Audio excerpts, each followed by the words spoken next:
Ladies and gentlemen, brothers and sisters, children of all ages, we're live. It is Wednesday night. Tuesday night? Oh, what the hell night is it? Is it Wednesday or Tuesday night? Today is Tuesday night. Tomorrow's Wednesday night. Wow, I thought today was Wednesday. Well, that's even better. My microphone on? Yeah, it is. That's even better. Yep, microphone's on. All right, so hey, what are we doing tonight? I don't know. Let's have a chat. Let's talk. I am open. The link is pinned there in the comments. Come and join me. I'm gonna have a beer. I've got some water, and I got some bourbon. So I got a little bit of everything. A little Boomtown bourbon, just a little bit of Boomtown bourbon. I'm gonna finish this bottle off tonight, I think. So what the hell's going on tonight? Tonight, okay. So tonight's Wednesday night. I am the old humble guy. I am preparing for. I am preparing for next week's 72-hour live stream extravaganza. So that's going to be fun. What is my 72-hour live stream extravaganza? So first off, I'm the old humble guy. I make bourbon. That is my company right up there, the Old Humble Distilling Company. Old Humble Distilling Company right there. We make bourbons. That is our straight whiskey. That is our Boomtown bourbon. That is our Double Oak Rye. That is our Roughneck Reserve. Underneath the hat is my Special Reserve. In fact, I think I'm going to wear my ball cap today. So there you go. We do have, you can get one of these hats, by the way, in our merch store. And if we go to my merch store where you find Old Humble Apparel, I've got two different merchandise stores. This is one that ships out from my distillery right there. And this is the Spring Tea. We just opened up this Spring Tea site, Old Humble Spring Tea. There it is, creator-spring.com. That's me. This is our other link to merch. Boop. There it is. We don't have a whole lot in the Spring Tea shop because I've kind of just started. I'm going to work on merchandising it out this year. That's kind of my goal this year is to get like $100 in sales from the Spring Tea shop. T-shirt, hoodie, stickers, and mugs. I like coffee mugs. I'm a big fan of coffee mugs. So our 2023 collection. Let me share that screen, actually. I think I can do that. Share screen. Yeah, I can. Tab. That one. Yeah. So here's our spring tea site. I'm going to go right there. There it is. Like I said, we've got not a whole lot in the shop, just a little thing to get it off the ground and get it started. I've got our stickers right there. These are stickers. The hoodie, it's a white hoodie. There's a reason for that. There's a t-shirt. That is a terrible resolution of a t-shirt because it's white background with a white t-shirt, and then a mug. I may just drop the t-shirt entirely. I don't know, but it's a unisex shirt. It's comfy. It's nice. It's functional. But I really like the hoodie. I'm gonna get myself a hoodie. I'm gonna get myself a hoodie. I'm gonna get myself a coffee mug. I guess I got to get samples of all this shit so I can have it at the distillery and tell people to buy it. But I also have our other screen that I can share. We've got our company store, which is right here. And in the company store, we have the hats, these hats right here. You can get our hat. It's only $15. $15 for the hat. I should probably make it 20. But it's only $15 for the hat. And what is this? The legendary Boomtown Bourbon pre-sale reservation. Yes, that's exactly what we've got. It's only $10. So we're doing our next week. I'm going live starting Monday, 3 a.m. Monday morning. I'm going to start going live. Probably later than that. Probably 5 or 6 a.m. But I'm going to get to work in the distillery. We're going to unbarrel the bourbon, run it through the filter. I don't. It's not on screen. Run it through the filter. So there's the hat. Let me go back one. There's the hat right here. this hat right here. I don't know how many we have in stock, but we have a few. So there's the hat, but more importantly, there's the pre-sale reservation of our legendary Boomtown Bourbon pre-sale reservation. Smudges all over that label. I'm going to replace that label with a blue label bottle real soon. But what we're doing next week, starting Monday at 3 a.m., probably a little bit later than 3 a.m., but it's Monday. You're welcome to join me on the show, by the way. Monday, I'm going to start live streaming 3 in the morning ish, and we're going to go with the unbarreling, the filtering, the bottling, the labeling, the corking, the sealing, all the stuff that we do with the whiskey. And the first half of the day, from 5 or 6 in the morning, probably. My ambition is to get started at 3 in the morning, but I may not get started at 3 in the morning. We'll see, because I'm going to be going till like midnight the night before. So I don't know if I'm going to get started at 3 in the morning. But the ambition is to go from 3 to noon, and then take a little 3-hour break to get some stuff done, then go from 3 to midnight.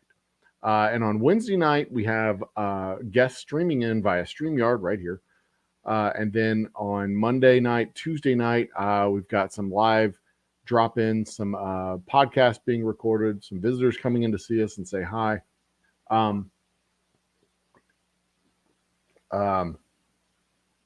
Possibly some guests zooming in to meet me. We might convert some of the Monday night and Tuesday night shows to StreamYards for drop-ins. I don't know. I haven't decided yet exactly what we're going to do on Monday and Tuesday night. And then Thursday night, our regular Thursday night, I guess our Wednesday night is the regular Wednesday night happy hour. So I guess Thursday night we'll do our regular Wednesday night happy hour on Thursday night instead of Wednesday night. Maybe do some trivia, maybe do some stuff. I don't know what we'll do on Wednesday or Thursday night, but I got a whole thing, a whole week of 72 hours. The first half of the day is pretty much scheduled out. Making whiskey. It's going to take me 4 9-hour days to make the whiskey or get the whiskey into the bottles and do all that stuff. I know we've got Alyssa Kapinski, actress from Velocipaster 2, and several others. We've got Alyssa Kapinski. I've got Slade Ham. I've got Love Sydney Marie. I've got Landon, head of cinema, HOC, head of cinema studios. Who'll be joining me. We'll be talking about a special edition label for April of next year. And then we've got I've got invitations out to Rob Mungle and Jerry Wayne Longmire. I've got invitations out to the Goddamn Bacon, Christine, all kinds of folks. I mean, open invitation on Wednesday night, open invitation on Tuesday. You know, we got a lot of time to fill. So y'all get to see all the behind the scenes stuff, everything that we're doing during the day. I've got some artsy craftsy shit that I'm going to be doing. I'm going to likely be painting a painting or 2 or 3.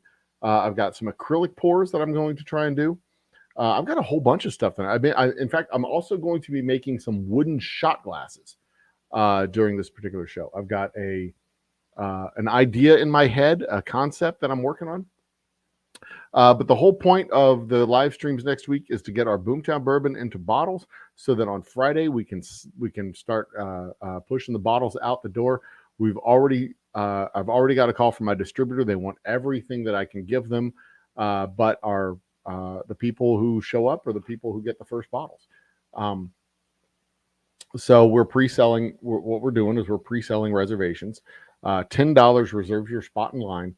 And that $10 is basically the first portion of the purchase of the bottle itself. So you pay $10. The bottle's $60 for a bottle of bourbon. It's $60 for our Boomtown Bourbon, but that $10 on Friday and Saturday next week, the 27th and 28th, that $10 in-person pickup. Sorry, I can't ship these particular bottles, not yet. But that $10 goes towards the price of the bottle on Friday and Saturday. So you pay $10, you're basically making a down payment. You come in, the remaining $50 is owed. You get your bottle, you're good to go buy. But if you can't make it in on Friday and Saturday, we'll hold that bottle until the end of February. So you will be able to come in all the way through the end of February to pick up your bottle. because I'm not an evil tyrant. I'm going to happily hold your bottle. I'll have it in its bag. It'll be set aside, ready to go. You can come pick it up anytime during February. We'll be open on Fridays. We'll be open on Saturdays. We'll be open the rest of the week by appointment. If you want to come and pick it up, I will happily meet you at the distillery and make sure that I can put the bottle in your hands. So there you go. That is our Boomtown Bourbon preset. That's what we're doing all next week, starting at 3 a.m. Monday morning. 72 hours worth of live streams from Lone Stars in the house. What up, my man? Lone Stars Lounge is in the his a. Cheers, brother. How about them boys? How about them Cowboys? About them Cowboys. Woo! The long-suffering Cowboy fans have finally gotten a win in the playoffs with their team. Savor it, my man. The Cowboy defense went on the field, kicked over Tom Brady's wheelchair, won a game against Tampa Bay Buccaneers, who were, what were they, 8-9? Pretty solid performance. I was talking to my mom. My mom's also a Cowboy fan. I was talking to my mom how bizarre it was for a kicker to miss, what was it, 3 extra point attempts? We had a situation like that. I don't remember if it was the Texans or if it was the Oilers. I feel like it was the Oilers because that's a very Oilery thing to do, right? But the kicker missed. I think he missed like 3 or 4 field extra points in the game, something like that. And when the coach at the time, I think it was Ryan Adams or Bud Adams' kid, Gene Adams. I don't know what his fucking name was. Ryan Adams, I think it was Bud Adams' kid. Not Bud Adams. Bud Adams was the owner. Jerry, Ryan, Gene. Oh shit, I can't remember the name of the freaking coach. Doesn't matter. When asked about it, he was like, "Are you going to be pissed? Or are you going to get rid of the? Are you going to fire the kicker if he misses that many extra points again?" He said, "Man, if we score that many touchdowns, we shouldn't need the extra points." And I'm like, that's the best philosophy to have when you have a shitty kicker. You just scored 7 touchdowns. If you miss 7 extra points and y'all still lose the game, it's not the kicker's fault. It's your defense's fault for giving up 7 fucking touchdowns. That's but hell of a game. I read about it. I didn't watch it. I can't watch. I try to watch NFL. I can't watch NFL football. There's so many damn commercials. So many damn commercials in a fucking football game. The flow of the game is just hard to watch. It's just so damn hard to watch.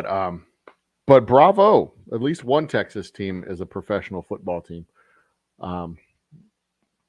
The Texans are a fucking walking talking disaster. They're awful, the absolute worst.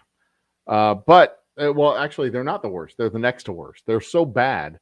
The Texans are so bad. The Texans are so bad. How bad are they, old double guy? The Texans are so bad. They couldn't even lose. They couldn't even manage to lose enough games to get their tie. They're so bad. They tied a game and lost the number 1 pick in the draft. That's how bad they are. They're so bad. They tied a game. They couldn't even lose. They couldn't even win. They could neither win nor lose a game, and it cost them the number 1 pick. I mean, I'm not sweating it. It's not like they're going to, the 1 pick isn't going to make or break them, but there's enough talent, 1, 2, 3. There's been plenty of teams that have built. Oh, wow. This is a fucking deep conversation all of a sudden. Like, and not deep, like, oh my God, what are we going to do with mental health awareness and blah, blah, blah. Hang on a second. I'm going to take my belt off. Remove the belt. Time to relax. Game over, man. But like teams don't build championships. Most of the teams that get number 1 picks don't build championships with those number 1 picks, right? And there's a reason for that. There's several reasons for that. Usually they put too much effort into the number one pick and not enough effort into actually building a good team. Usually, almost always they get the number one pick because they're a shitty team to begin with, right? So you show up at the number one pick. It's because you lost all the games. You're a terrible football team to start with. Heisman Trophy winners very rarely play for championship teams. There's a reason for that too. Heisman Trophy winners tend to go 1, 2, 3 in the draft, and 1, 2, 3 in the draft usually means you're going to play for a really bad team. You're not necessarily equipped to play professional football. You're a college football great. All that. There's all kinds of stuff that goes into it. But I always said that it would be better if you went into the draft and made picks like championship teams, and championship teams pick outside of the top 15 most of the time. So you get that number one pick, you trade it for like 25 picks further down in the draft. It's a thought. You're not going to get necessarily superstar talent picking 15 and below, but you get 3, 4, 5 times the number of good people. You take good people who are good, smart, high IQ, high football IQ players. You can coach them into being really great players. I mean, it's easier to find a diamond in a field of diamonds, obviously, rather than looking for a diamond in the rough. Diamonds in the rough are rare, hard to find things. That's why there's the term diamond in the rough, right? The more picks you get, the more times you go into the rough, the more chances you get to get that diamond. And you can build a pretty good. It's easier to build a team using top 5 talent, no question. So this is kind of a stupid idea, but that's also why I'm not a GM for a professional football team, because that would be stupid. They wouldn't ask me to do that sort of thing because that would be stupid. I can make sounds.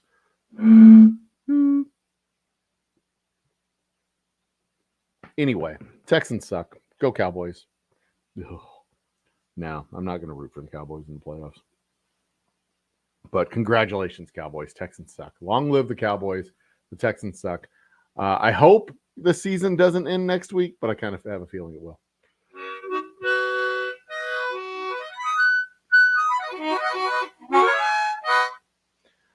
Kind of have a feeling it will, because the Cowboys are actually going to be playing a team with a winning record instead of the Tampa Bay fucking Buccaneers with a geriatric Tom Brady who just doesn't care.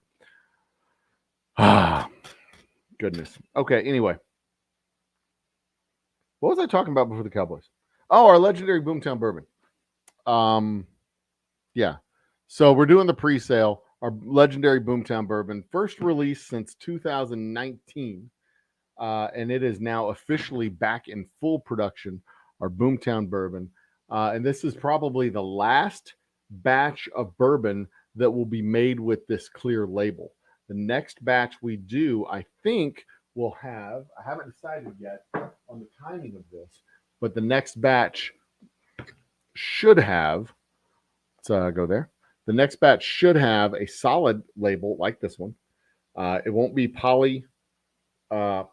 polyplastic label. It'll be a paper label, a more traditional label, with a textured feel to it. I don't really like these plastic labels. I haven't decided if I like these plastic labels. I'm going to have one run of the blue with the paper feel to it. The one run with the blue. Oh, God, my nose itches. Oh. Well, you'll just have to see the label reveal when it comes time to do the label reveal. There you go. And it will have its moment. There will be time for that. Let's go back to this one.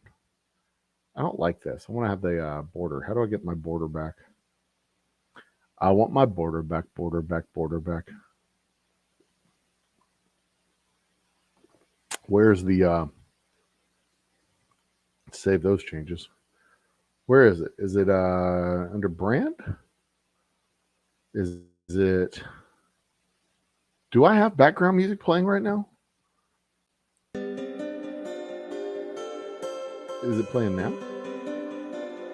Yeah, it is. put down like soft. There we go. That worked. See what this one is. Dance pop.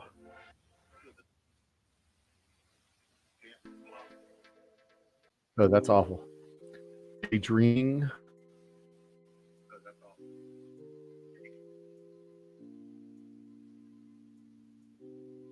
Oh, that's not bad. A little soft acoustic music in the background there. Turn it up a little bit louder.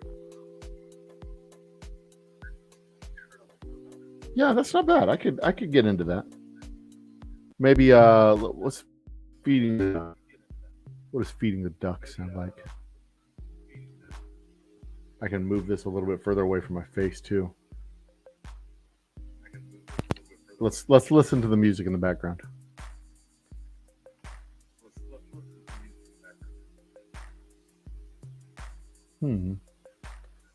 What's the next one? Into space.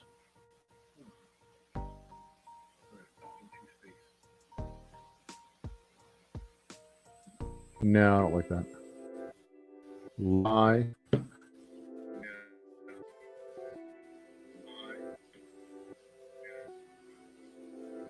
No, that's awful too. What's next? This is night driving.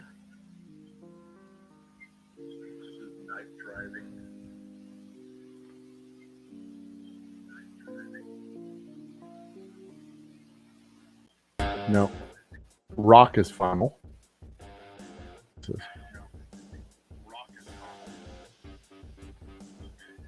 I'm going to go with daydreaming as the background music. We're going to knock it down to 15. I have a little bit of instability in my network connection, which is a little bit troublesome. I'm going to turn my phone down a little bit here. Oops, that was muted entirely. Don't want that. Okay. But now the instability is gone. I have a nice little quiet sound in the background. Okay, so what else do we got to talk? Oh, give an update on our Project 360. I should be able to give an update on the Project 360. Ask me anything, guys. But I can't do like an overlay because they won't let me do an overlay with my current plan. But I could do a background. Couldn't? No, I can't do a background. So anyway, Project 360. Do I have a picture for it? No, I don't even have a picture for it. So our Project 360 is my effort to get 360 hours of watch time per month to build up to getting 360 hours of watch time. As of right now, I have gotten. Let me go look at my sheet where I'm tracking my time. But the videos that I post, I've been posting two videos a week. 2 videos a week this month. The videos that I've posted have received. Okay, so it's qualified watch time is important, but also views, subs, all that stuff. I passed the subs number. I have achieved the subscribers number of 1,000 subscribers. Hold on a second. I hear my dog tip-tapping outside. Hey, come on, buddy. Come on. In fact, I'm going to go get a beer. I'll be right back.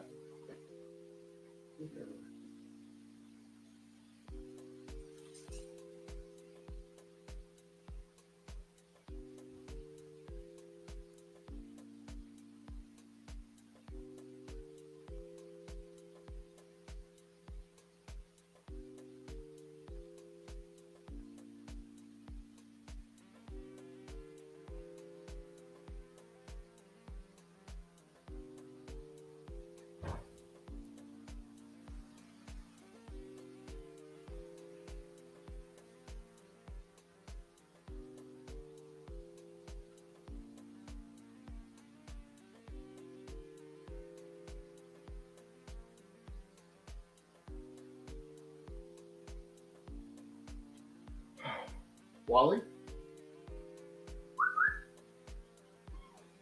Hey, buddy. Wally, the distillery dog. Hey, buddy. Come here. Come here. Come see me. Come here. Hey, buddy. Come here. Come here. Oh, come here, you big baby. Here's my big baby. Wally, the distillery dog, is joining me tonight. Say hi. Look over there. Who's that? You see yourself? Who's a big baby? Who's my big baby? Look at my baby. Oh, you're such a good dog. You're such a good boy. You're such a good boy. Hi, puppy. So my distillery dog is joining me tonight in my office, which is pretty cool. I like having my dog with me. He's a good boy. He's the goodest.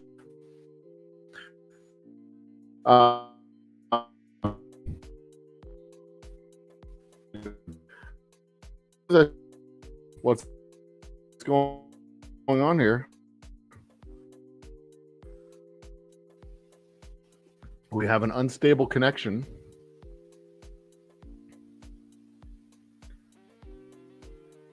And now my cat's meowing outside the door. Hold on one second. I'll be right back. Not that there's anybody fucking watching or anything.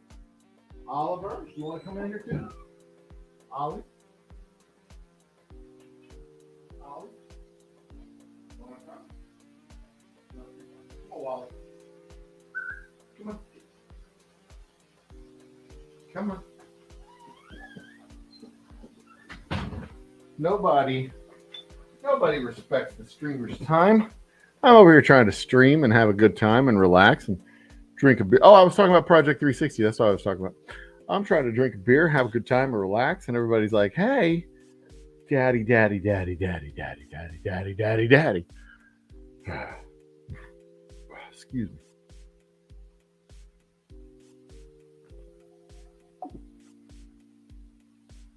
So anyway,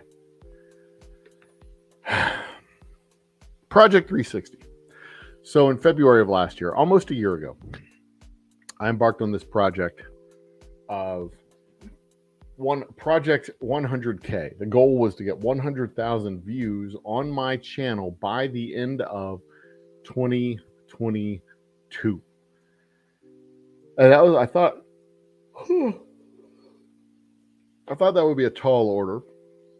And it should have been a tall order because up to that point, I had not gotten more than, I think, 1,000 views in a month. I think my highest views ever had been 720 something views, 820 something views. And I was like, I need to try and do this, because if I'm going to ever get my channel if I'm going to have guests on the shows, if I'm going to have bands on the shows, if I'm going to have guests on the shows, I need to learn how to get eyeballs watching my guests and watching my band. Because otherwise, it's fun doing content for the sake of content, but if you don't have people watching, then why are you even doing what you're doing, right?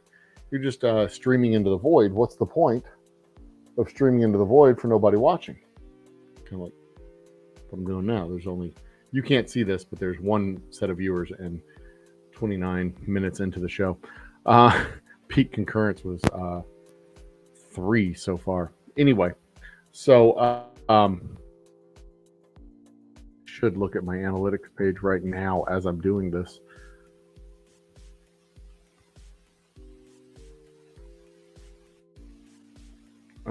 Shout out to the Whiskey Encore folks who are doing their live stream at the moment. So cheers to you guys. Go live. Oh man, I pissed off a bunch of dum-dums today. Pissed off a bunch of dum-dums. Just so you know, a great way to get engagement is to piss off a bunch of people. And an easy way to piss off people is to basically say that their nonsense is not true. But the thing is, when you say that your nonsense is not true, and then they're all like, well, you should present the other side of the argument. There is no other side of the argument. to nonsense. Nonsense is nonsense. There's no other side of the argument when it comes to nonsensical bullshit. Like, for example, oil comes from fossil fuel. Oil comes from fossil. No, it doesn't. What's the other side of the argument? Blah, blah. There's no other side of the argument. There's no two sides to the argument. It's raining outside. What's the other side of the argument? There's no other side of the argument. If it's raining outside, it's raining outside. It either is or it is not. There's no debate to be had about whether or not it's actually raining. If it's raining, it's raining. If it's not raining, it's not raining. Water, boats float in water. That's their intended purpose, unless it's a submarine. But even submarines, well, they stay outside. They close off the water. But surface boats float on water. That's what they're designed to do. Oh no, what's the other side of it? There's no other side of the argument. If they're not floating on water, they sink. And they're useless boats. They're no longer boats anymore. They're submarines, Unterseewater boats, Unterwasser boats. So like the Earth is not flat. The Earth is a globe. Well, what's the other side of the argument? There's no other side of the argument. The moon is not made of green cheese. There's no other side of the argument to that. There's no other side. There's like reality and whatever other bullshit. So like there's no other side of the argument to be debated and discussed and argued out because there's no like counterpoint. So anyway, I pissed off a bunch of dum-dums today on a short because I did that. I said, this is nonsensical bullshit. Quit believing nonsense. And it pissed off a bunch of ding-dongs. So I'm okay with that. It got a lot of good engagement. Anyway, so the original what I was talking about was our 100,000 views project from February of last year. It started off a little bit slow, got 700 views in February, 800 and something views in March. And then in April, something like 5,000 views. And I think I kind of figured it out, and I started using shorts to get views. And when I started using shorts to get views, we started exposing the channel to new audiences, a non-subscriber audience. And then as I started expounding on this strategy, we went from 525 something subscribers in January to ultimately today 1,565, I think, is where we're at. Where are we? Where are we sitting right now? Come on, give me that number. Nope, right there. Boom, 1,560. What is the number? What's my magic number? 63, 1,563. And it's all using mostly a short strategy, but now I'm trying to get the qualified hours to go up. The subscribers took off, outpaced the actual hours of watching. Barbarella's in the house. Bimbo Barbarella's in the house. By the way, Bimbo Barbarella, look at the top of our comments. The link is pinned. If you wish to join me via StreamYard, you're welcome to join me. We're just chatting, having no specific agenda tonight. We're going to let the mood take us where it goes. I got a few things on my mind, but nothing pressing. So that was the project starting in February. And by the end of June, we had passed 650 subscribers. And by the end of July, we had passed our 100,000 views. By the middle of July, we passed 100,000 total views. By the end of July, we passed 100,000 views since the beginning of the project in February 15th. And then we crossed 200,000 views a couple months after that. And then ultimately, by the end of the year, we had hit 500,000 views from February to December. So, I don't have any specific views goals or any specific goals for the channel this year, except to hit that magic monetization number of 4,000 watch hours. And I hope to hit that by the end of summer, but I don't know if it's actually going to happen. We'll see. I'm working on the project. It's called Project 360. And the goal is to get 360 hours of watch time per month, because that's the magic number. The magic number is actually like 338. And I think the most qualified watch hours we've gotten in a month is 135 or something like that. So we basically have to triple it. Bimbo Barbarella, you can't possibly look. Have you seen me? I mean, this is a radio face. Don't give me shit. You look terrible. Shut up. If you feel like you look that terrible, keep the lights off. I know what you look like. Yeah, we're real human beings here. There's no glamour, no pride and glamour, no pride and glamour on this channel. But yeah, so that's been the goal as of this month, to kind of move into this Project 360 mode. So this month I've started posting videos twice a week, Tuesday and Friday, and we're sticking with our live show on Wednesday. So Tuesday, Wednesday, Thursday is our posting schedule, or Tuesday, Wednesday, Friday is our posting schedule that I've fallen into. And I didn't post any videos today, but I have a video tomorrow, a video Friday, our live show tomorrow. We've got shit going on. And I need to put my earplugs in so that I can speak with our distinct guest who has come to join me today, who also has an open invitation to join us during our 72-hour live stream extravaganza. Bimbo, I believe you are qualified to post your link in chat. Yes, you are. I see over there on my phone you are. But there in the back green room, Bimbo Barbarella music program has joined the party. Gee, oh my goodness. You're right. No, I'm kidding.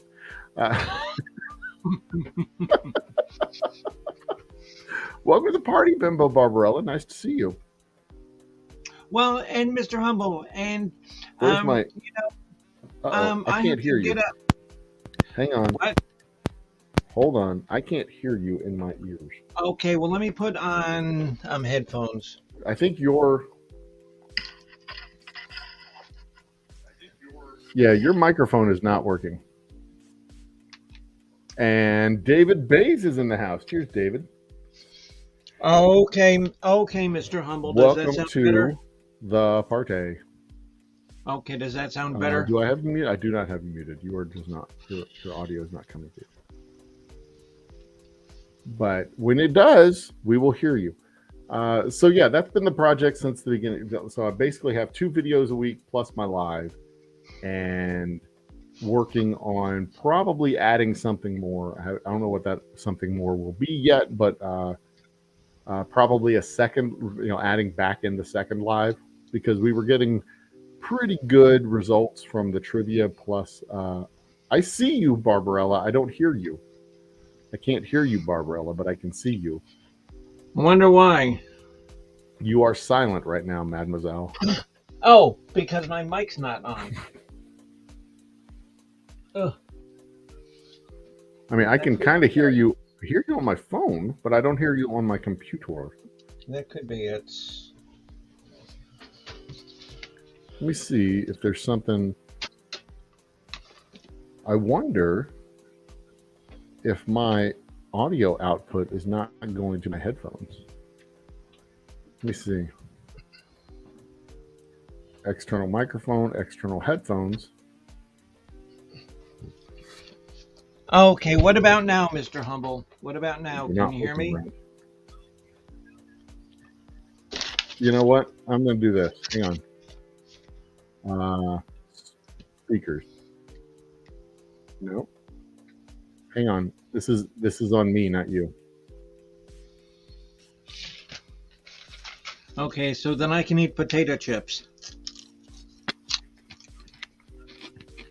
Yeah, you can eat potato chips. You're fine. Now say that again. Potato chips what? All right, this is. I said, so then I can eat potato chips. Yeah. I can fix this. There we go. Now say something. Can I eat a potato chip? There you are. I hear you 100%. It was on me, not you. It was my technical problems. Okay, but just like you, I'm gonna get up at 6 o'clock in the morning, and so. Well, I'm probably gonna shut this down around 1 o'clock. Okay, good. I'm going to get a couple hours in. Kick off some cobwebs on the StreamYard. I gotta get up at 6 in the morning. Oh, and yeah. I did get that email from you that you wanted my address so that you could contact me. Yeah. And so Right. did Let you me get put that? over in Because I private sent chat you a mail. I sent you a mail. an email to me. Yeah, I did. I did. I don't, here, let me go into private chat. You can drop over in private chat info. Yeah. I'm going to Okay. give you my email address. Yeah. Okay. info@oldhumbledistilling.com. Just use that email address. It's not really private. It's pretty public. I could have dropped it in the other one. It doesn't matter. Uh, but shoot me an email. I will send you the link to the StreamYard. I'll send you the same link that I had up there for the next show, which Yeah. will be Wednesday night. You can come join me anytime Wednesday night. Okay. If we Yeah. don't have a guest, you're welcome to join me. Oh, I'd be honored. I'd be honored. And I may Because I be find. doing. So there's an hours limit on StreamYard for streaming. There's a 20-hour a month limit on the free thing. That's why I have the Yes, I StreamYard up know. there in the Yes, corner I over there. know. Yes. Yes, So I know. does Restream have the same limitation? The, They do have a limitation, but I don't know what it is because I haven't hit okay. it. Okay. So on my But I Wednesday think night they show, I'm do. going to be going 18 hours on Wednesday night. So Wednesday Wow. night, I'm going to, because it'll be, no, I take that back. I'm going to be doing 9 hours on Wednesday. Oh, that changes everything. Okay, So no, so that's tomorrow. no. Tomorrow, no, next week, next Wednesday. Oh, Next okay. Wednesday. A whole week from now. I'm going to be going 9 hours. And then I'll be going 9 hours again Thursday night. But what I might do is Thursday night start the solo show from 3 to like 6 and then switch over or till 9 or whatever, and then switch over to StreamYard the second half of that night. Anyway, Okay. so I'll Oh, have plenty of time to do stuff. yeah. We'll be fine. Okay, Mr. Whiskey, but you saw my Gmail account in there I see that. Yes. in private chat. Yeah. Yeah. Yep. Yeah. And that's not that private either. And if people want it, I don't care.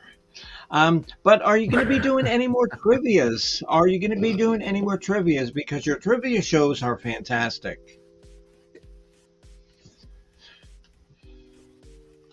It's in the work. I'm working on trying to figure out how to do it. I'm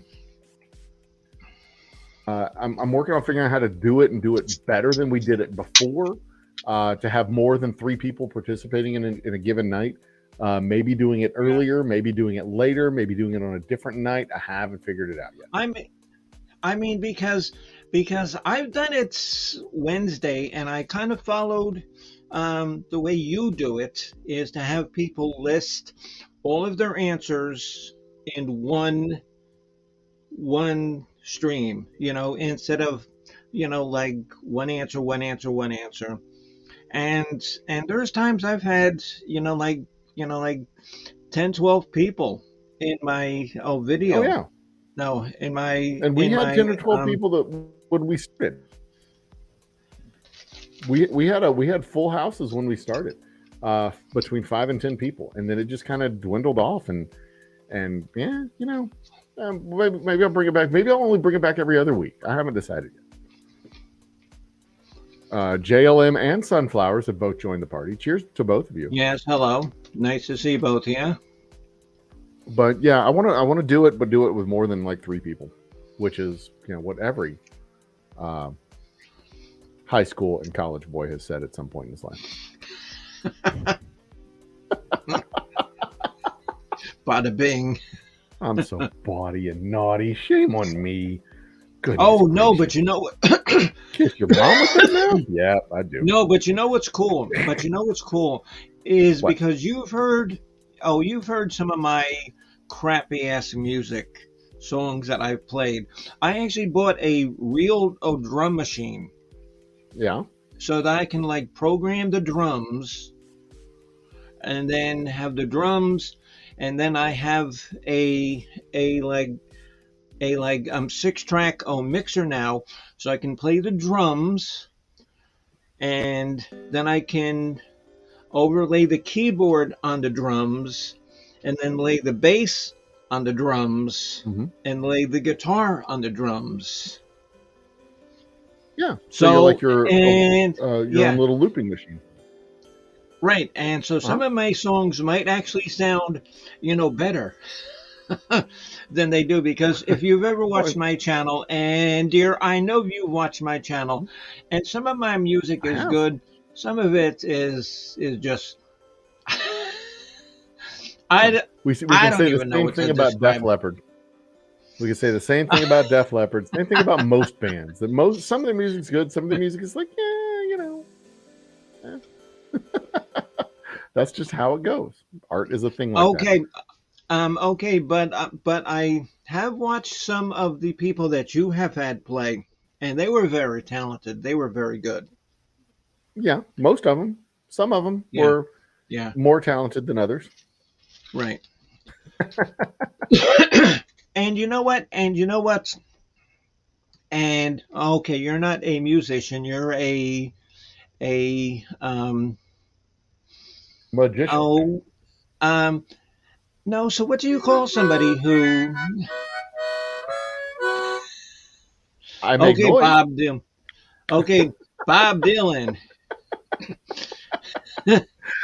I dabble with music. I'm a music enthusiast. Well, we all need someone we can Appreciate lean of the on. arts. Um, I mean, I've got my instruments back here. I've got a trumpet and a guitar and my Yes, harmonica and yes. Okay, yes, because I have seen them before. You've had them in a the trumpet, background. Yeah. the guitar. A Yeah, trumpet. I do. I do have a trumpet. Yeah, indeed. That's not the one I played in high school. That's the one I played in high school went back to my brother to give to my niece so that she could play. Oh, It was okay. man, that was a beautiful, beautiful horn. Okay, so can anybody in the chats make any funny jokes about old Humble playing a trumpet? There's no There's got to funny be jokes. jokes. There's no funny jokes to be made about playing trumpet. Trumpets run the bands. No, I'm sure you can come Everybody up else with is an some kind of accompaniment. joke. Now my son is in orchestra. He plays a violin, which is a fiddle, which costs more than $150. He insists that orchestra is not band, and that his orchestra director is not a band director. And I keep telling him, orchestra is a type of band. What the fuck is? Why do you keep saying this? Quit, you pedantic little shit.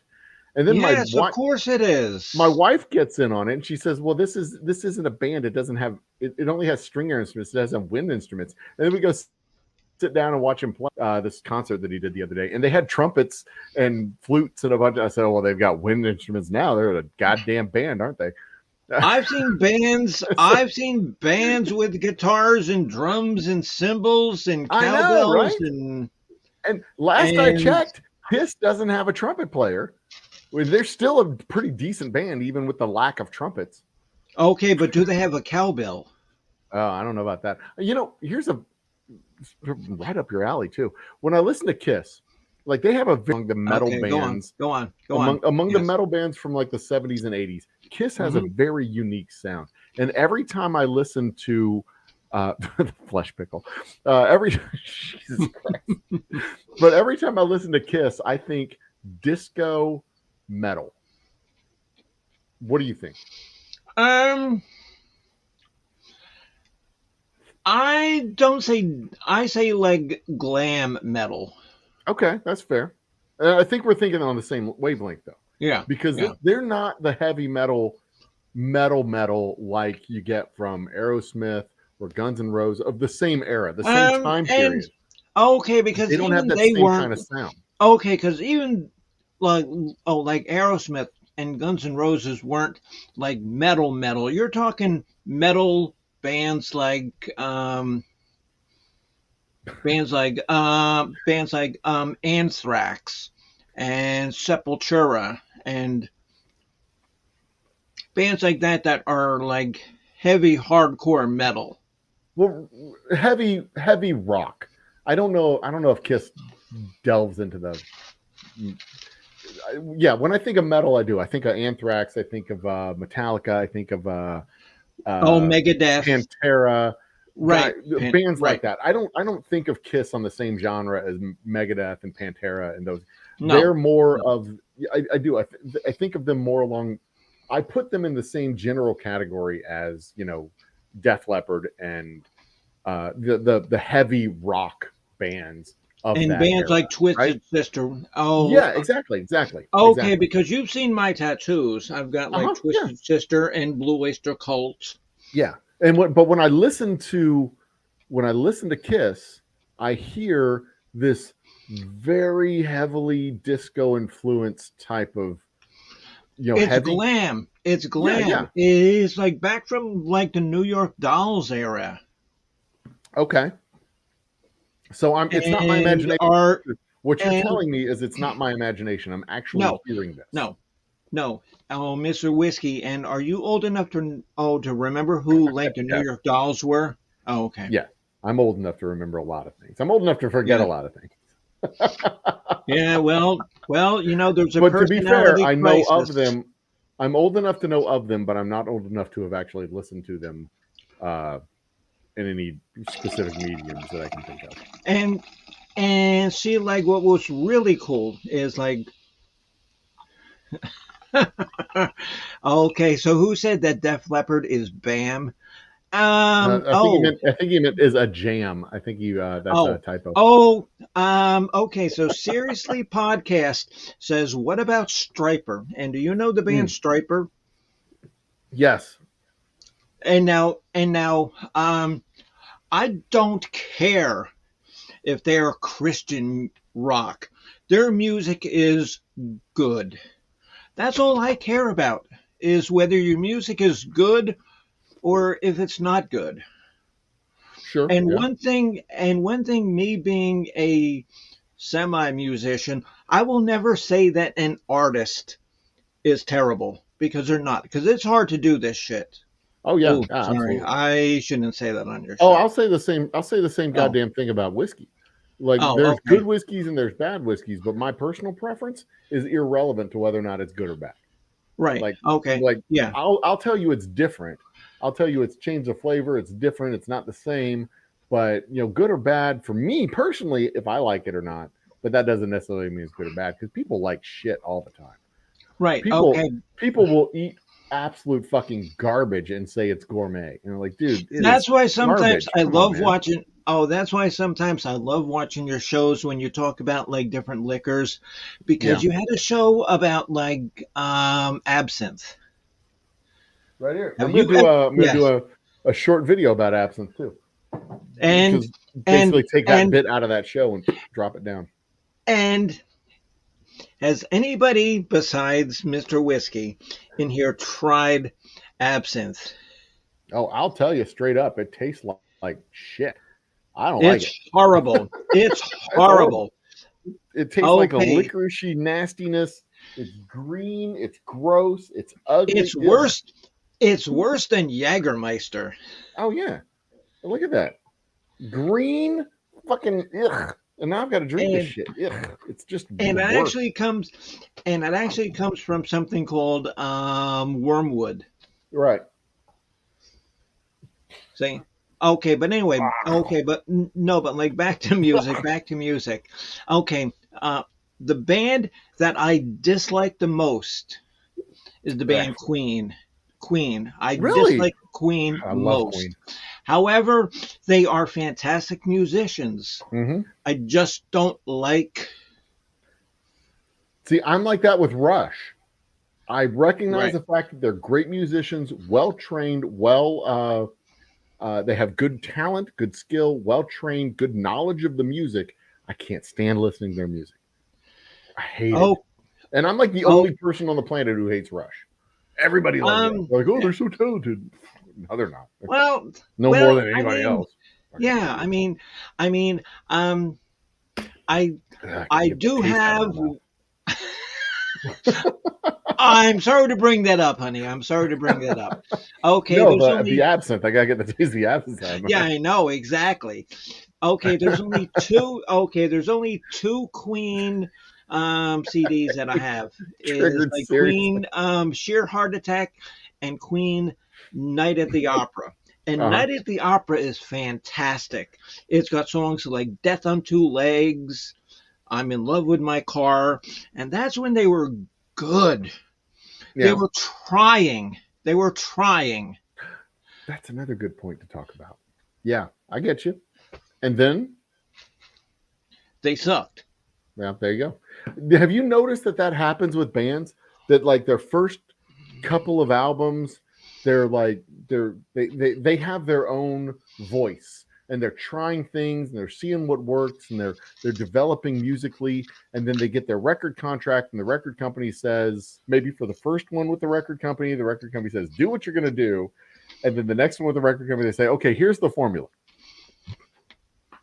Because I've noticed that with Def Leppard. Like Def Oh Leppard yeah. is a Oh my they're god. they're Oh my. they're rock gods. They are like triple titanium, whatever it comes, whatever the most precious metal is that you can have a record. They're absolute fucking gods in the music world. But when you listen to their music and you listen to their most recent stuff, which was 10 years old, but still, when you listen to their records and their singles and the most recent stuff, it's very formulaic. Like it's a job. They come in, they bang out the tunes, and they're out. And this is the formula. This is how we do it. This is the music we make. But their last stuff is, and 21090 was doing this show comparing Guns N' Roses, Appetite for Destruction, and Def Leppard's, I think it was Pandemonium, two No, albums that came out at the same no. time. Oh, it was Use What Your was, Illusion 1 and 2. okay, Okay, that was Guns N' maybe Roses. that's what Use it Your was. Yeah. Illusion 1 and 2. Yeah. Appetite for Destruction was also Guns N' Roses. Yes, okay, that was their But first one. these And are then the they albums came that out came with out the same Live. year. I think it was Yes, it 93. The two albums yes, that came out the it same year. yes. No, they came out the same day. Yeah, Was exactly. Use Your Well, Illusion they 1 have to and come out 2. the same year if it's the same day. Yeah. Uh, And but but they were and comparing what the they two, should and the raw, unguarded, energetic edginess of Guns N' Roses versus the very mature, polished, almost corporate sounding Def Leppard from the same year was just, it's like these kids that are like just tearing things up versus these grown-ups that just know how things are done. And it it's was yeah, yeah. Okay, because you were speaking about Def Leppard there, Mr. Whiskey.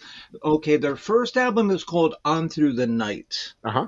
which is fantastic. And what year was that? Next one, um, Maybe 71? 70, no, 79, maybe 80. And then after Teleporting that them into was the past. and then after that was High and Dry. Mm-hmm. And both of those two were fantastic. And then they started coming out with like Pyromania and Yeah, all those that those other first two albums had crap. 8 arms, and then after that they had an uneven number of arms. Oh, however, I will tell you that I actually bought the most recent Def Leppard album. It's Mm-hmm. called it's Greatest oh hits. Jesus Christ! no, Please let it be greatest no, hits. shut up. No, no, no, it's not greatest hits.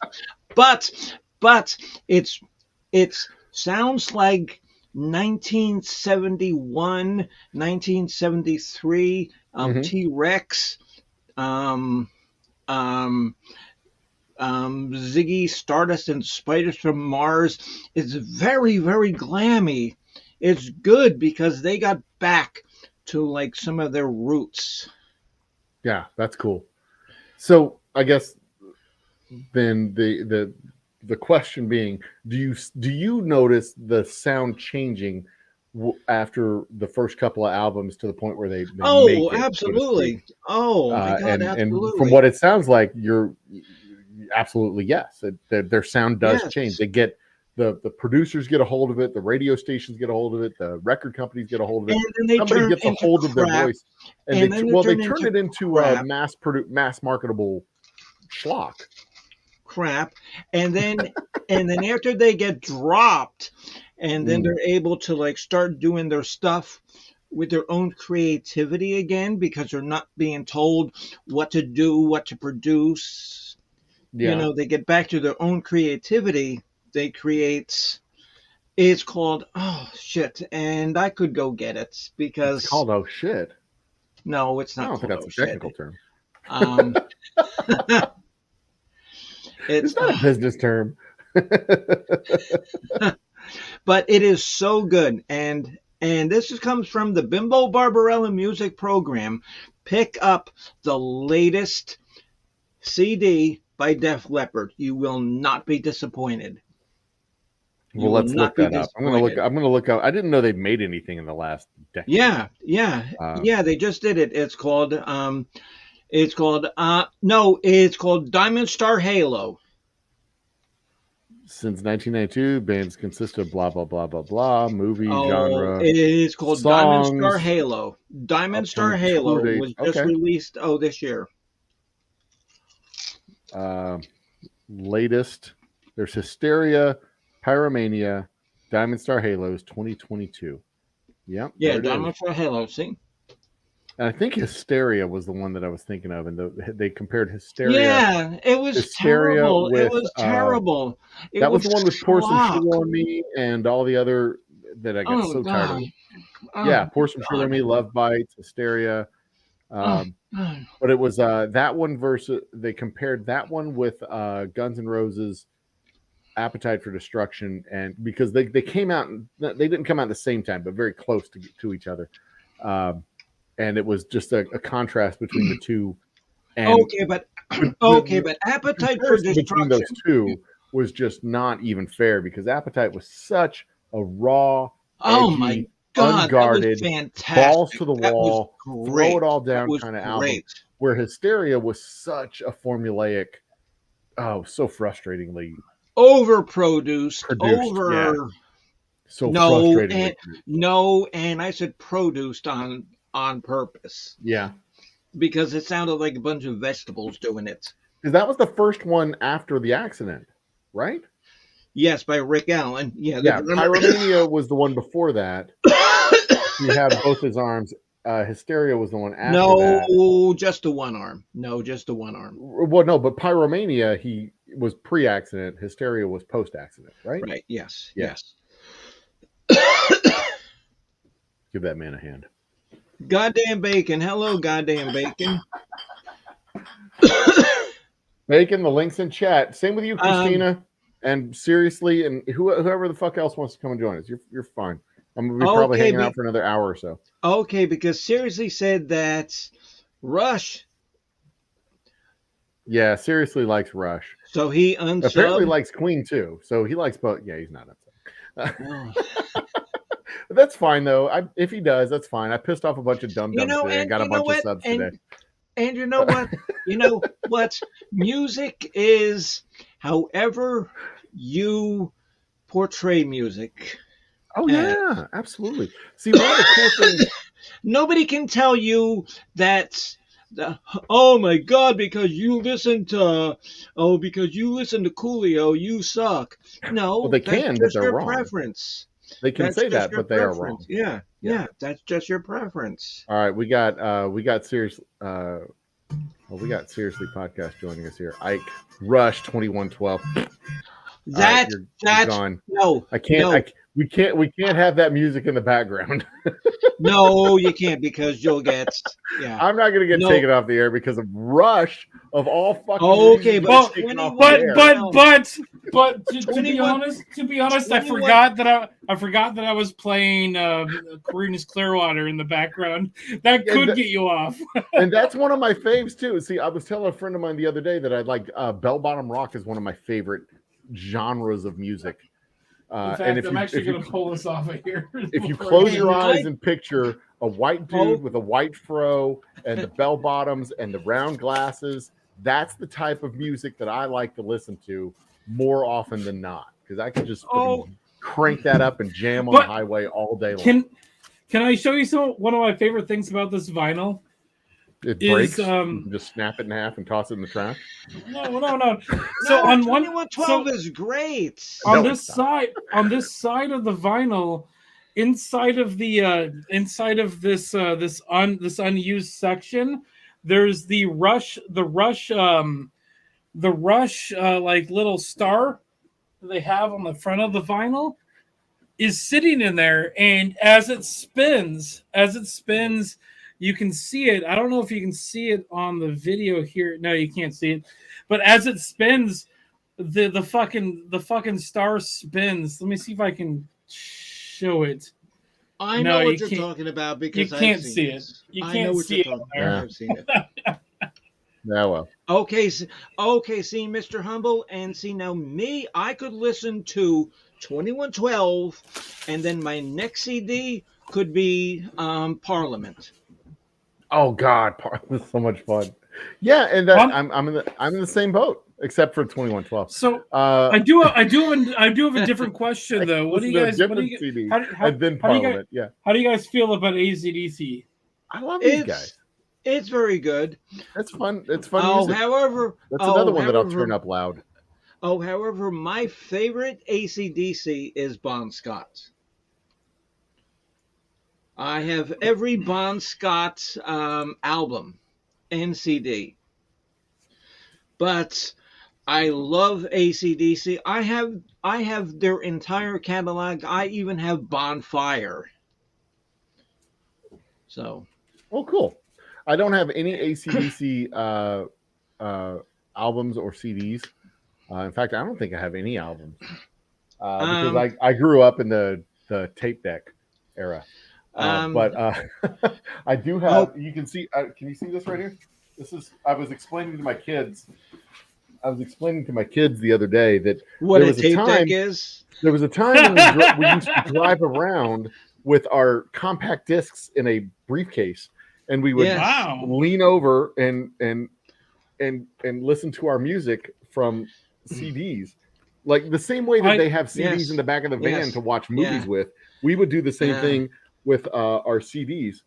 I actually Yeah. still have one of those same plastic things. Parliament, turn that mother out. Two things And on right this. next to Parliament, just so you know, right next to Parliament, Jimmy is that? Buffett's What is greatest hits. Jimmy Buffett, yes. I Jimmy hate Buffett's greatest Buffett. hits and Parliament Funkadelic next to each Two other. things. Two I'm things sorry, on not this. greatest hits, songs you know by heart. My grandmother decided that she couldn't drive anymore, so I ended up with her car. And her car is a 2007 Chrysler 300, which has like a five disc CD changer. I didn't realize that all the CDs that I had would come in handy this early in my timeline. So all the CDs that I had, I just threw them in there because I took out her Jesus CDs and threw my shit in there. See, that Pink Floyd CD I just showed is a great CD to get high with. Okay, Mr. Oldumble, and my older brother and my parents would be like, "These are great albums." This is the Traveling Wilburys, the ugliest band on the planet. Oh, that's great. Okay. Okay, but I would like to welcome a very good friend of mine who is a member of the College of Knowledge, Mr. Bopak, has joined your side there chat. it is, Bopak. Yeah, I didn't know how to pronounce that. And this, of course, is Wagner. So, in the same section with Pink Floyd and Alanis Morissette and well, that's close enough. Wagner, Pink Floyd, and Meatloaf, they're all in the same kind of genre. Can I talk about so since Gary Reed, Eastbound and Down, loaded up and trucking. we've got CDs going on. Can I talk about some weird vinyls that I own? Absolutely. Sure, absolutely. I don't know if they're any vinyl. weirder than mine. Okay, does anybody know what Homestar Runner is? What? Homestar Runner? Homestar Runner. Nope, nobody is that here? Lacey? No, that's not Lacey's Midnight Runners. No, I don't know. No, Homestar Runner was a YouTube, not a YouTube. It was a Flash website that did strong bad emails in like the mid to early 2000s. Okay. But I've got. Is this a Napster style? No. It was Okay. it was a YouTube channel. It was like legit. Not it was YouTube before YouTube was YouTube. Oh, gotcha. They released Flash videos, Flash animations. Okay. But I have like Strong Bad from that website released the vinyl, and I own it on vinyl. Wow. Okay. Oh, okay. Talk about weird and- things that I Okay, own. like okay, because old humble, if you can, click on Bopak because he says that he knows who Homestar Runner is. Yeah, he does. Look at there. Okay, so Old another internet stuff. weird Dial-up vinyl that I internet. own. So old humble, do you know what Gravity Falls is? I do know what Gravity Falls is. Yes. Cool. Yes. I've got the know that soundtrack. reference. I know that I've got the reference. I've got the soundtrack on vinyl. No shit. Yes, yes, I know Gravity Falls. Okay, this gets even better. Do you know what Bluey is? I know Bluey. Bluey. I know that. Yeah, Bluey, yes. I've got Bluey on vinyl too. I feel like Captain America over here. No, I get that one. Yes, I understand that one. This one's not as cool, but Oh, the greatest. Okay, Greatest that's a Showman. soundtrack. Okay, that's a soundtrack. That's a recently released. And Yeah. you know The what my last- favorite soundtrack is? And you know I'm sorry for interrupting you, but my favorite soundtrack is from the movie Cruella that was just really? released. Cool. Oh, Cruella de Vil. What the hell is that? Cruella de Vil.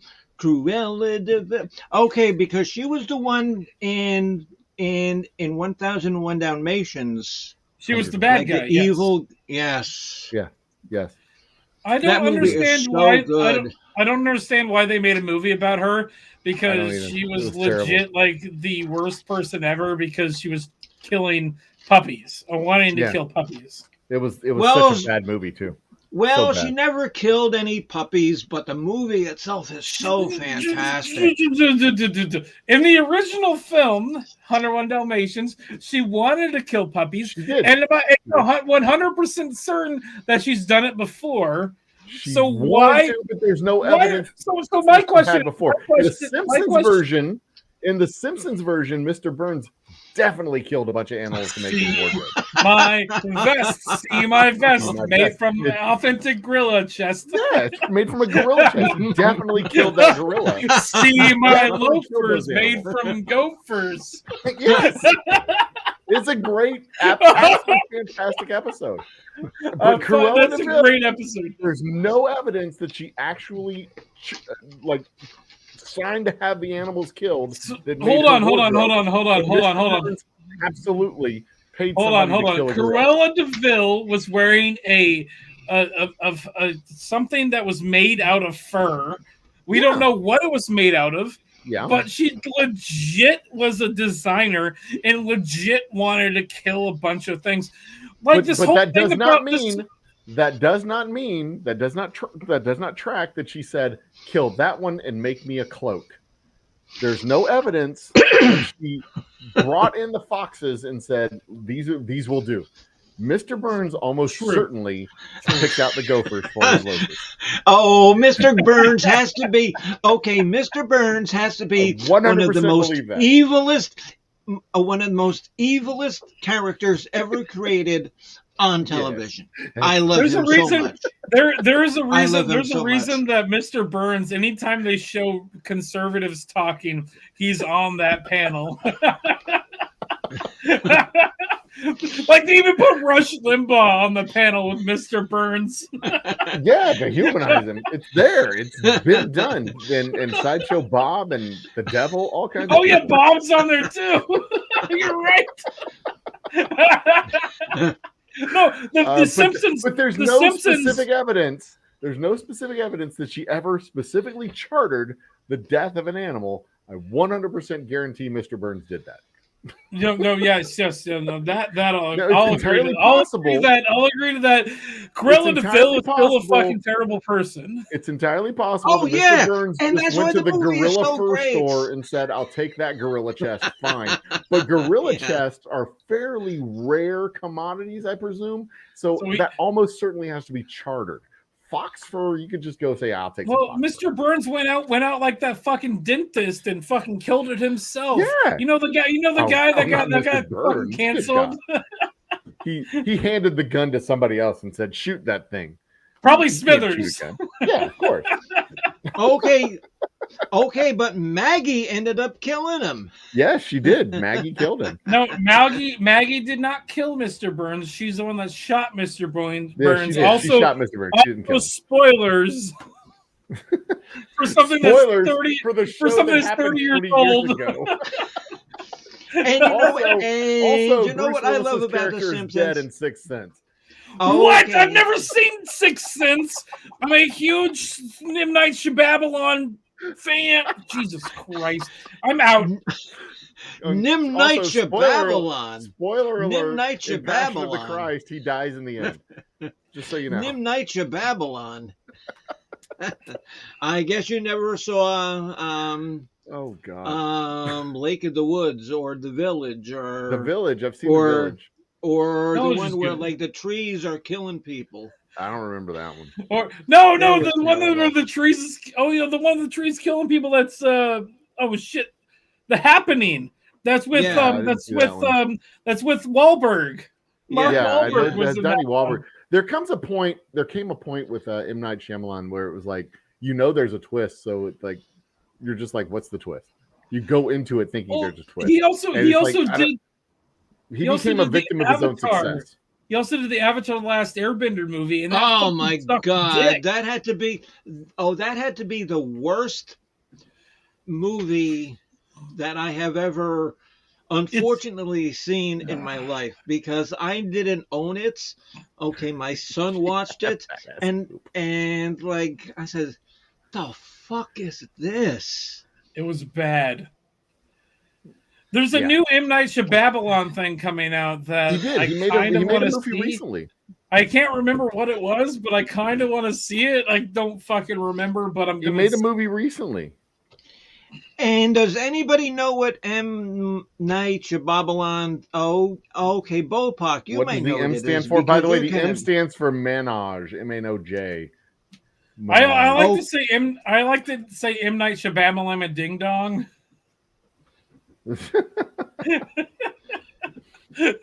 Old. That was the movie he made recently in 2021. Old. Oh, what is that I about? saw Old. Oh, Old what is was that not, about? Old was not bad, but there's a thing that I think he produced recently.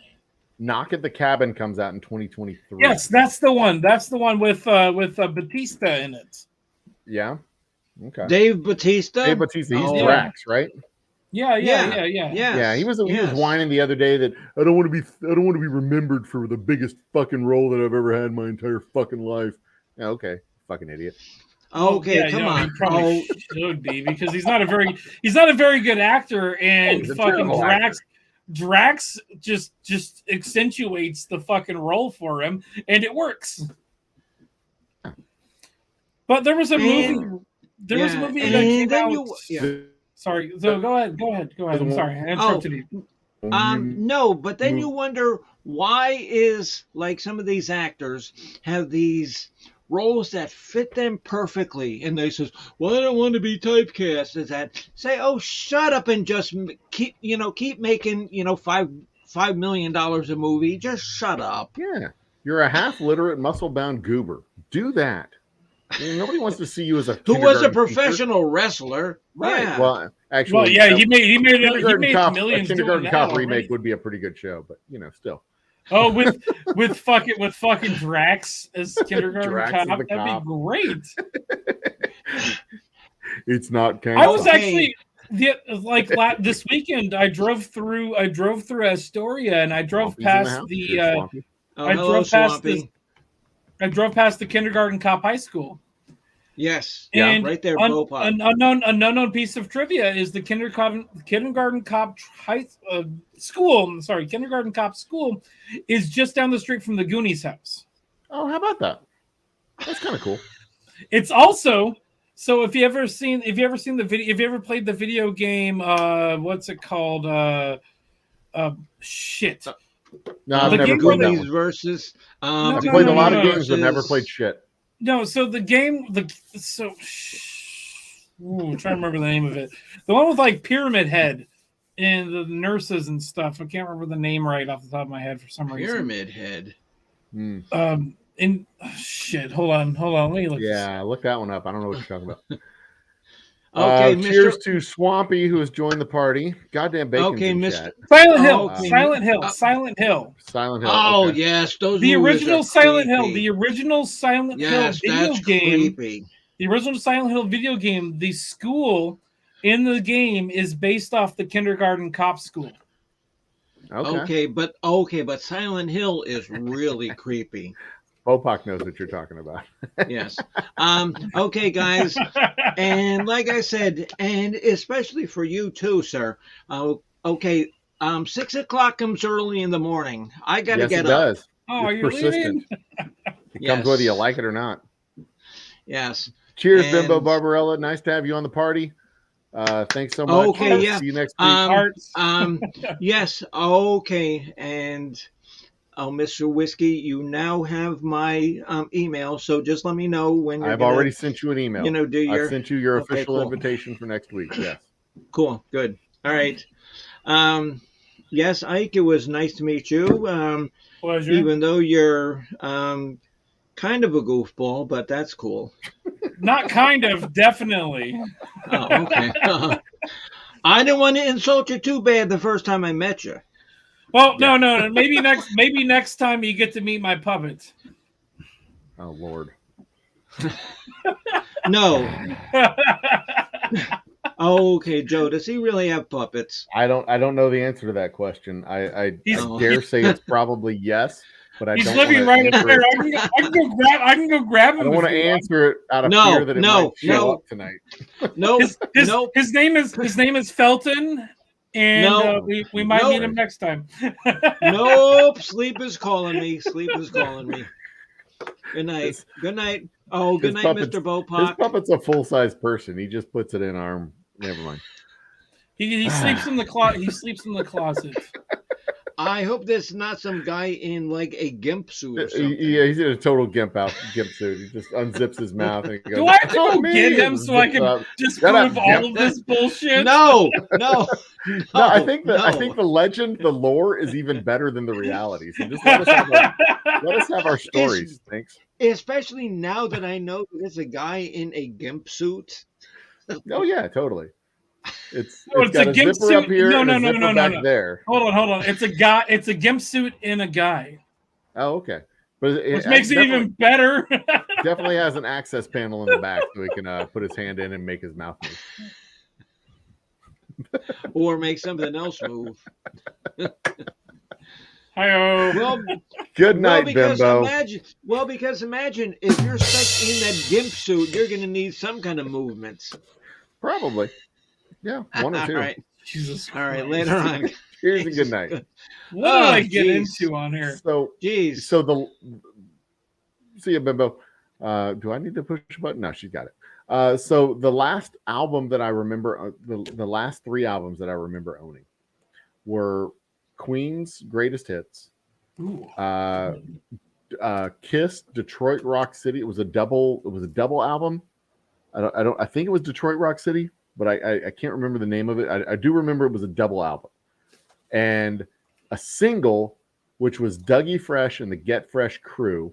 On one side was Lottie Dottie, and the other side, I can't remember what it was. Get Fresh.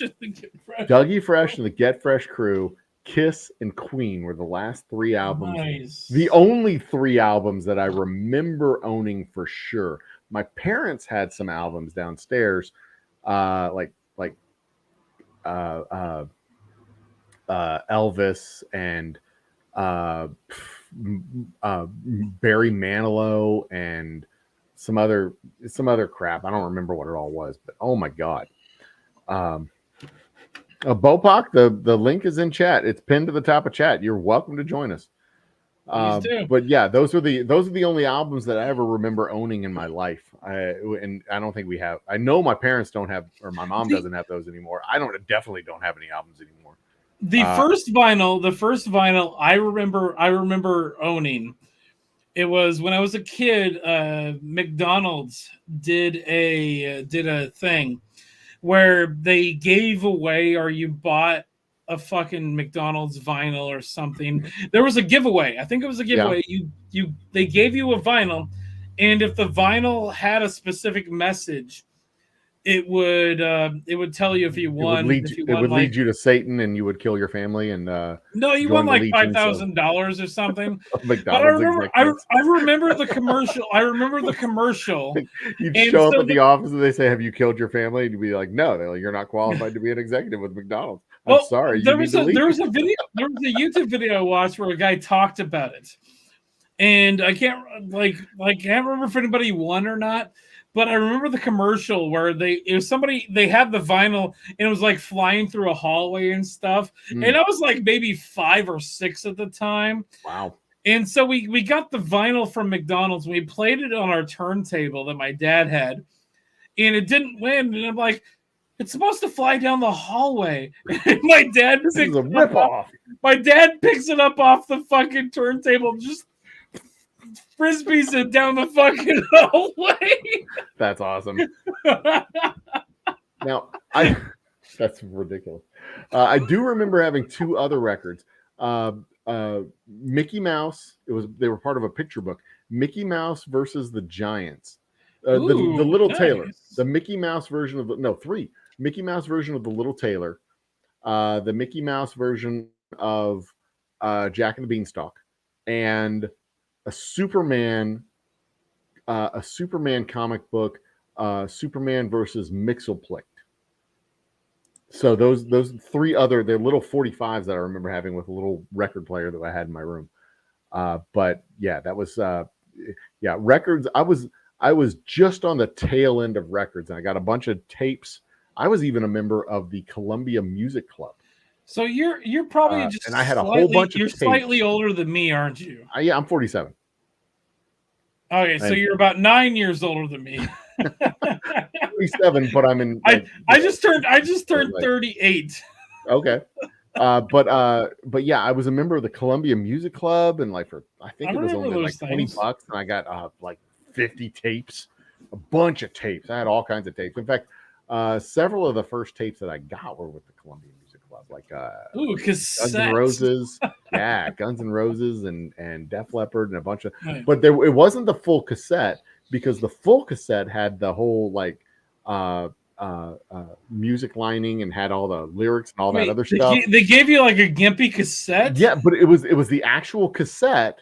It was the actual professional cassette, but the music notes and the album line, or whatever it was called at the time, that was just like a simple piece of paper. It was just like the simple piece of paper like this. Yeah. It was like that, instead of having the folds on folds on folds. So I didn't get all of the stuff that way. But then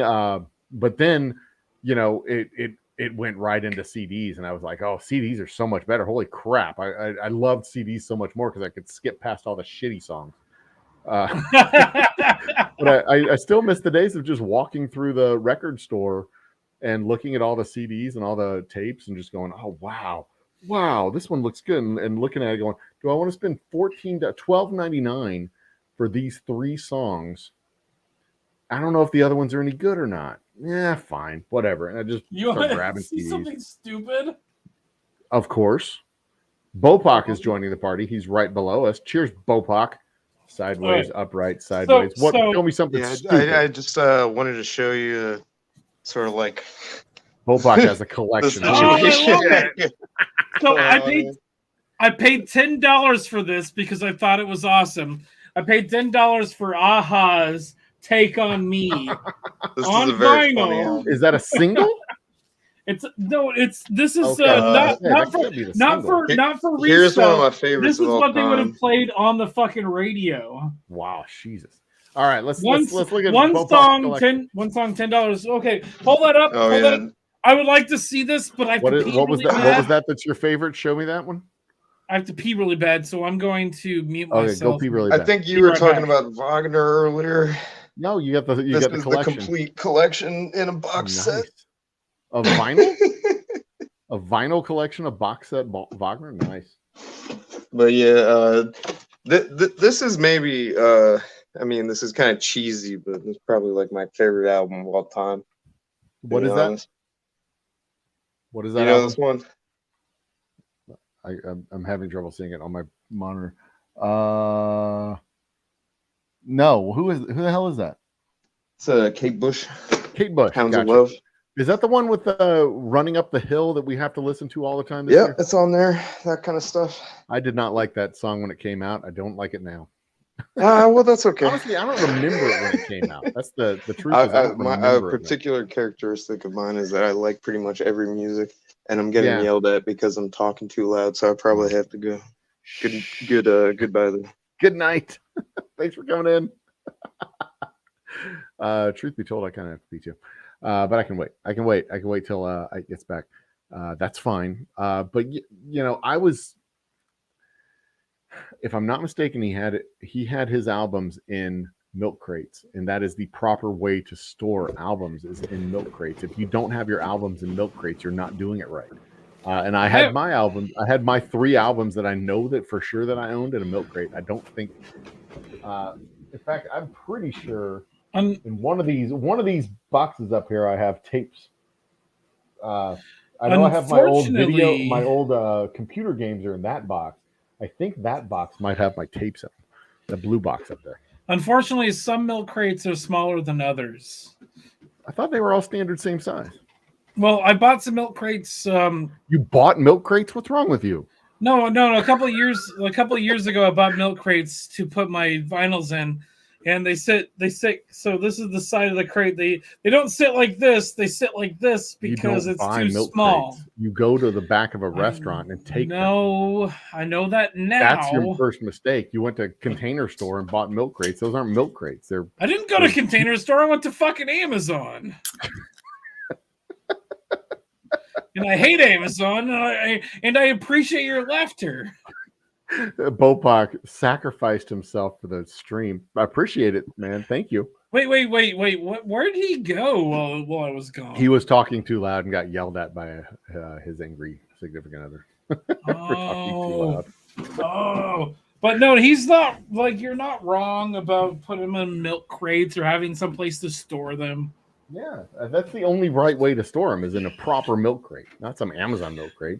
The only way to get a milk crate is to steal a milk crate. I mean, how are you supposed to have free furniture if you pay for the furniture? So right now I'm sitting in the caboose, and we're currently in the middle. Like, within the next week, we're actually going to be putting a desk right here. We're going to be building a desk for this. We're going to be putting a counter on this side. Nice. And then just back here, we're actually designing a space that will hold vinyls and have the turntable right underneath it. Cool. Or right above it. I don't remember exactly which design configuration we came up with, but it's going to be a space specifically designed for vinyls and my turntable. Cool. I know it's like the popular thing these days to have a record player with vinyl in your bar. But when I do finally open up my tasting room at the distillery, I'm probably just gonna have an MP3 player. I'm not one of those people that is collecting vinyls because it's the popular thing to do. I'm collecting it because I like physical media for two reasons. One, because it's just kind of fun. And 2, because eventually the internet's going to die and everybody's going to be fucking like in a post-apocalyptic wasteland. All I need is a fucking way to fucking all of my music is on this. Yeah. You can't hear it. Yeah. And eventually, like also as a person that is an alternative kind of like person that has alternative ideas, I could be banned from specific streaming platforms. And also, like, the music that I want to listen to could potentially be banned from the streaming platforms as well. Having physical media is the way to go. I can't tell you the last time I bought an actual CD. Because I've downloaded music from all the streaming services and shit. Honestly, I don't even think I've bought music since like. I paid. You go to the streaming platforms, whatever you pay for the music through the ads and whatever. I take that back. I bought a CD. The last CD that I bought was Hector and the MCs. Tomar and the FCs. Tomar and the FC. I bought Hector Ward and the Big Time, and Tomar and the FCs Those are the last 2 CDs that I bought. I have no clue who any of those people are. They're local indie artists.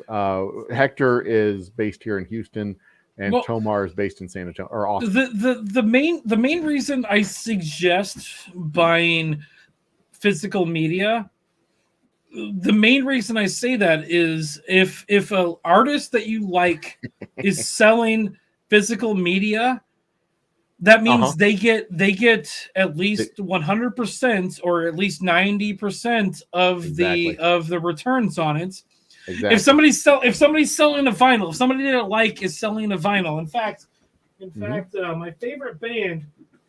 Oh, that's the wrong fucking vinyl. Electric Darlin was the from my favorite band just released this album, and I decided to buy it on vinyl. First off, because I like vinyl, but also they're like if I stream it anywhere, they make like maybe half a cent per time I stream it. Streaming sucks. But if I buy the physical media, if I buy the vinyl, first off, they give me a digital download code, which I will own their fucking MP3s and have it on my physical hard drive. Right. Second off, I have a physical copy of the album, and if they get banned from any platforms, I can fucking play it anywhere. Exactly. Or I just have a turntable and a sound system. I just need a fucking thing to play both of those. And so if the fucking grid goes down or the fucking Democrats win the next election, I'll be able to play it. Right, because the Republican control of the grid in Texas has worked out so well. No, I meant if the communists win. Oh, sure. Yeah, that makes sense. It doesn't make sense either. That makes sense too. That's even more sensible. I'm not trying to localize your stream to any political party or anything. That's what I'm trying to do. I'm perfectly okay with saying the Republicans are a bunch of fucking terrorists that are going to destroy the entire economy. Oh, everybody's fucking bad. I'm not worried about that. But Folk Family Revival was the other CD that I'd gotten. I bought it at their release party. I went to their show. Did you say Folks Family Revival? Folk Family Revival. It's another local band. Are they good? Oh yeah, they're fantastic. They released their first EP. It was or LP. It was called Electric Darlin. It was mixed by John Evans, who's another local artist who's just fucking amazing. He's based in Houston and he plays in Nashville, and he kind of splits time between Houston and Nashville. I tried to get him at the distillery, but he's been unable. He played 2 years ago at our Memorial Day extravaganza in 2020. Nice. He gave me a pre-recorded bit, and I put it up for a Memorial Day thing, a little 15-20-minute segment. But I lost all those segments, and I feel like a complete chode for losing them all. Yeah, that was another one, and that's what I really like to do. When you buy the CDs, you buy them from the actual artists. You know, you see a band playing whatever, and they have their merch table. Go to their merch table and buy their shit. That's how they make all their money. They don't make any money off Spotify. Spotify, those streaming platforms suck for artists. Well, yeah, any streaming platform sucks for artists. Well, yeah, because they're fucking terrible. And there's a reason for that, but it has everything to do with the record companies being evil. Well, no, it's not even just the record companies. It's Apple. It's fucking Google. Well, they count as the distribution companies, I guess, is the better. Okay, yeah, no, you're right. Well, the record companies are even worse than. Yeah, like you can self-publish yourself, but you still have to go through like Apple and Google, and it's not the record companies that's fucking them over. It's Spotify, it's whoever the fuck it is. Like you're making less than a half of a cent per fucking stream. Oh yeah, absolutely. And you can self-publish, but you're still not going to get on the radio. And you can self-publish, and you can do all. The only way to get on the radio is to go through some kind of distributor. My question is, because the radio stations are all owned by like 3 companies. When's the last time you listened to the radio? I actually listen to the radio a lot. Oh shit, I don't. I listen to the radio a lot. I listen to podcasts a lot, and I listen to. But as a person, it's garbage. It's been garbage since the late 90s. Right. as a person that's going scorched earth when it comes to listening to physical media, the radio is gonna become a real thing that we can use to communicate, because the internet's not going to be a thing. Like when the fucking everything fails, the radio is going to be a way that we can potentially communicate. So if you can have batteries in a radio and somebody has a radio tower, we can potentially communicate that way. And the fucking government's can't stop us, or won't stop us, or shouldn't stop us. Yeah. But that, of course, also assumes that after everything goes to shit and you have to communicate with a radio tower and a radio, that you survived whatever it was that made everything go to shit.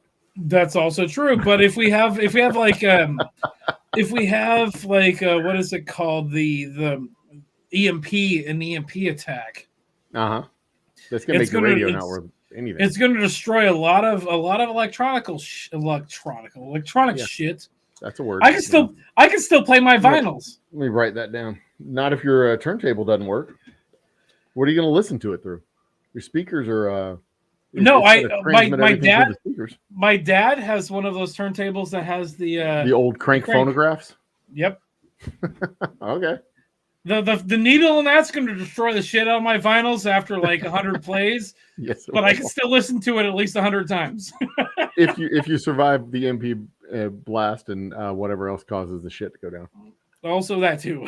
Yeah, because actually that's one of the shows that I have like later on this year I want to do back on my happy hour is, you know, the big discussion part that we do in the first part of the show, and then kind of the open forum in the back end of the show.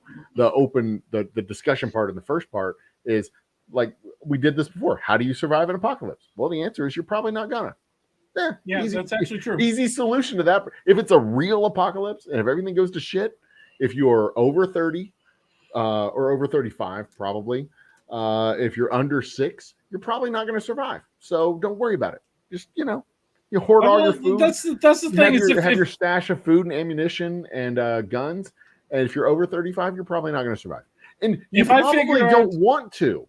Even more importantly, you probably don't want to. You've lived 35 years, 40 years with electricity and air conditioning and fans and lights and TV and all this shit, and now you're gonna have to fucking rebuild society from scratch. Wait, hold on. You don't want to do this. What's the age range? What was the age range you were talking about there? Over 35 and under 6. Like babies are probably gonna die.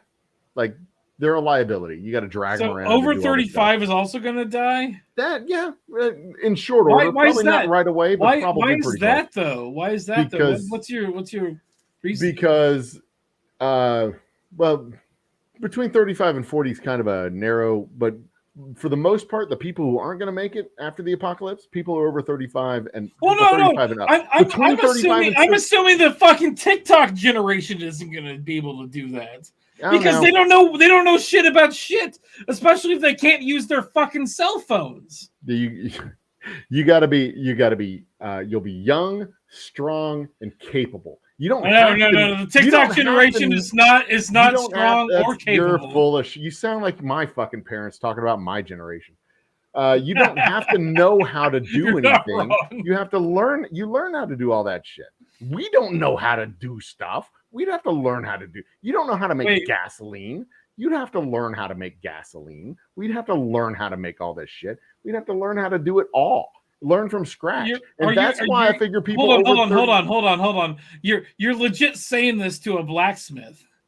Yeah, I know you're a blacksmith, but you're a fucking. But no. I mean, okay, you probably built a forge from nothing, but I know how to. Yeah, you know how. I know how to too, but like the know how to and actually do it, they're two different things. The problem is. But again, if you've lived all your life, air conditioning, electricity, radio, internet, TV, all the creature comforts, you're 35, 40 years old, and everything goes to shit, and you're looking around going, God damn it! Now I got to kill food and eat it. This sucks. I don't want to do this. Hold on. Years, you're done. You are giving me the benefit of the doubt here. Having a physical library of how to do all this shit. So having a physical library is a good thing to have. especially if the fucking grid goes down. Everybody have has that. a physical library of stuff of how to do things. It's called the public library. It's right down the street. Well, Everybody has a public library. No. If the grid goes down and people start dying and we have to fucking fight ourselves for everything, that library is going to be fucking gone. Everybody's going to either burn it down or take everything out of it. Which, again, why do you want to live in this post-apocalyptic world? But I have the last access. 15 years of fighting the TikTok generation for cans of Beanie Weenie? Come on. I have access to a physical library on how to do all this shit. Yeah. Which, my dad's everybody library. else does too. No, my dad's library. You're a day and a half walk away from anybody. They can find your fucking library. I have guns and a cannon. Everybody else has access to those guns and a cannon too. My cannon? No. Oh, you have it hidden underground where nobody can get to it? No, because I'm going to shoot anybody that tries to take it. You shoot anybody who's in front of it. Yeah, but I also have bullet manufacturing with a bullet press, and so we're good. Yeah. I just need to learn how to make fucking. You need to learn how to do it. Powder. Make black powder. I know how to mill shit. I got the equipment to mill shit too. We all know how to do it. I need to make. We all know how to do it. And better still, we know somebody who does, and we just need to know how to get into their place. The problem with we know somebody that does is you just need to get there. But also, you don't need to hoard food. You just need to know some cuckoo bird who does. You live a good life for the rest of your life. You are still assuming that people lesser than millennials are willing to fucking just go and get their hands dirty. And those people are just like a fucking boomer. Oh, I don't care if I fucking do. Kids these days, they don't know how to fucking do anything. Anybody that knows you needed somebody to tell you how to use a cellular phone. Anybody that knows how to floss deserves to fucking die. Well, they're going to be the ones who inherit the earth after apocalypse. So, that's actually not true, but okay. They will be feasting on your flesh. If you prove me wrong, I will fucking buy you all of the expensive alcohol I can. I've got my expensive alcohol. It's right here. Which is going to be all of your alcohol. I make my expensive alcohol. I did get your email, and I'm willing to buy at least one bottle from you. Oh, cool. We'll talk about that. I need to figure out. The email didn't really explain how much it costs for a bottle. It told me how much it costs to ship it. Yeah. Yeah. So our Boomtown bourbon is $60 a bottle. Our straight whiskey is straight whiskey is $35 and special reserve is $45. The double oak rye is $50. How much is shipping on that, though? $10. To any 2 bottles is $10 in shipping. Okay. Yeah, I'll email you. I got your information. info@oldhumbledistilling.com. Easy because I'm easy 100% interested in buying some.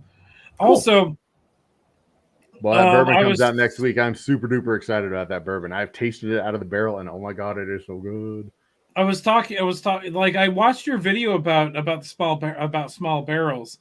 I was talking to my dad today, and we're talking about barrels. Time out. Hold that thought. I'll be right back. Okay. Alternative. Think of something else. I'll be right back. So am I holding down the fort here, or what am I doing? Should I say things to get him banned? No, I'm not going to do that. What's I don't know. I don't know what to do here. I'm drunk. Oh, I only have 2 beers left. Damn. Bacon, help me out here.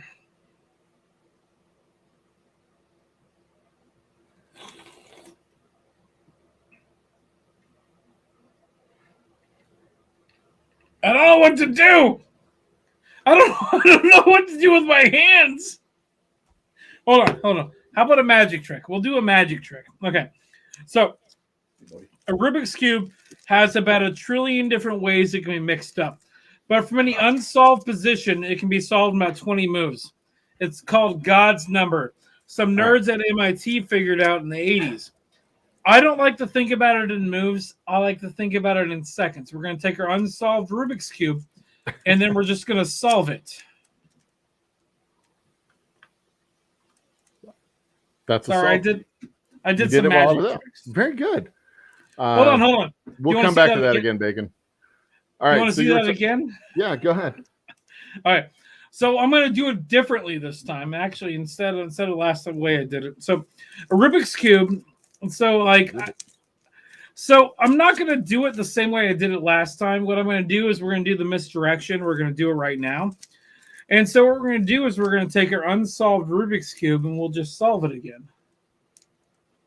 Nicely done. I am a professional magician. You know, I've had Rubik's Cubes all my life, and I have learned how to solve them and forgotten how to solve them so many fucking times. It drives me absolutely nuts. I sit there and mess with it, and get to the point like, oh, holy crap, now I don't know how to unmess it. And I'll sit there and mess with it for a few minutes, and like, and I just get frustrated. Check this out. Watch this. This is actually really cool. So let's do a really fun solve where we change just the centers. Mm-hmm. So we got. Mm-hmm. So I average about 45 seconds on a solve on a regular cube, but I'm a professional magician, semi-professional magician, and so when I do Rubik's Cube magic, I fucking love Rubik's Cube magic. It's one of the favorite things that I do, especially with bar magic, because I do. So I started doing bar magic to have people buy me drinks at my favorite bar. And then it just caught on. And I started doing like card magic and Rubik's Cube magic and that kind of stuff. It was a lot of fun. Yeah, I get that. COVID fucking killed me wanting to do magic, but now that it's now that COVID's gone, like doing bar magic is actually a little bit more enticing for me.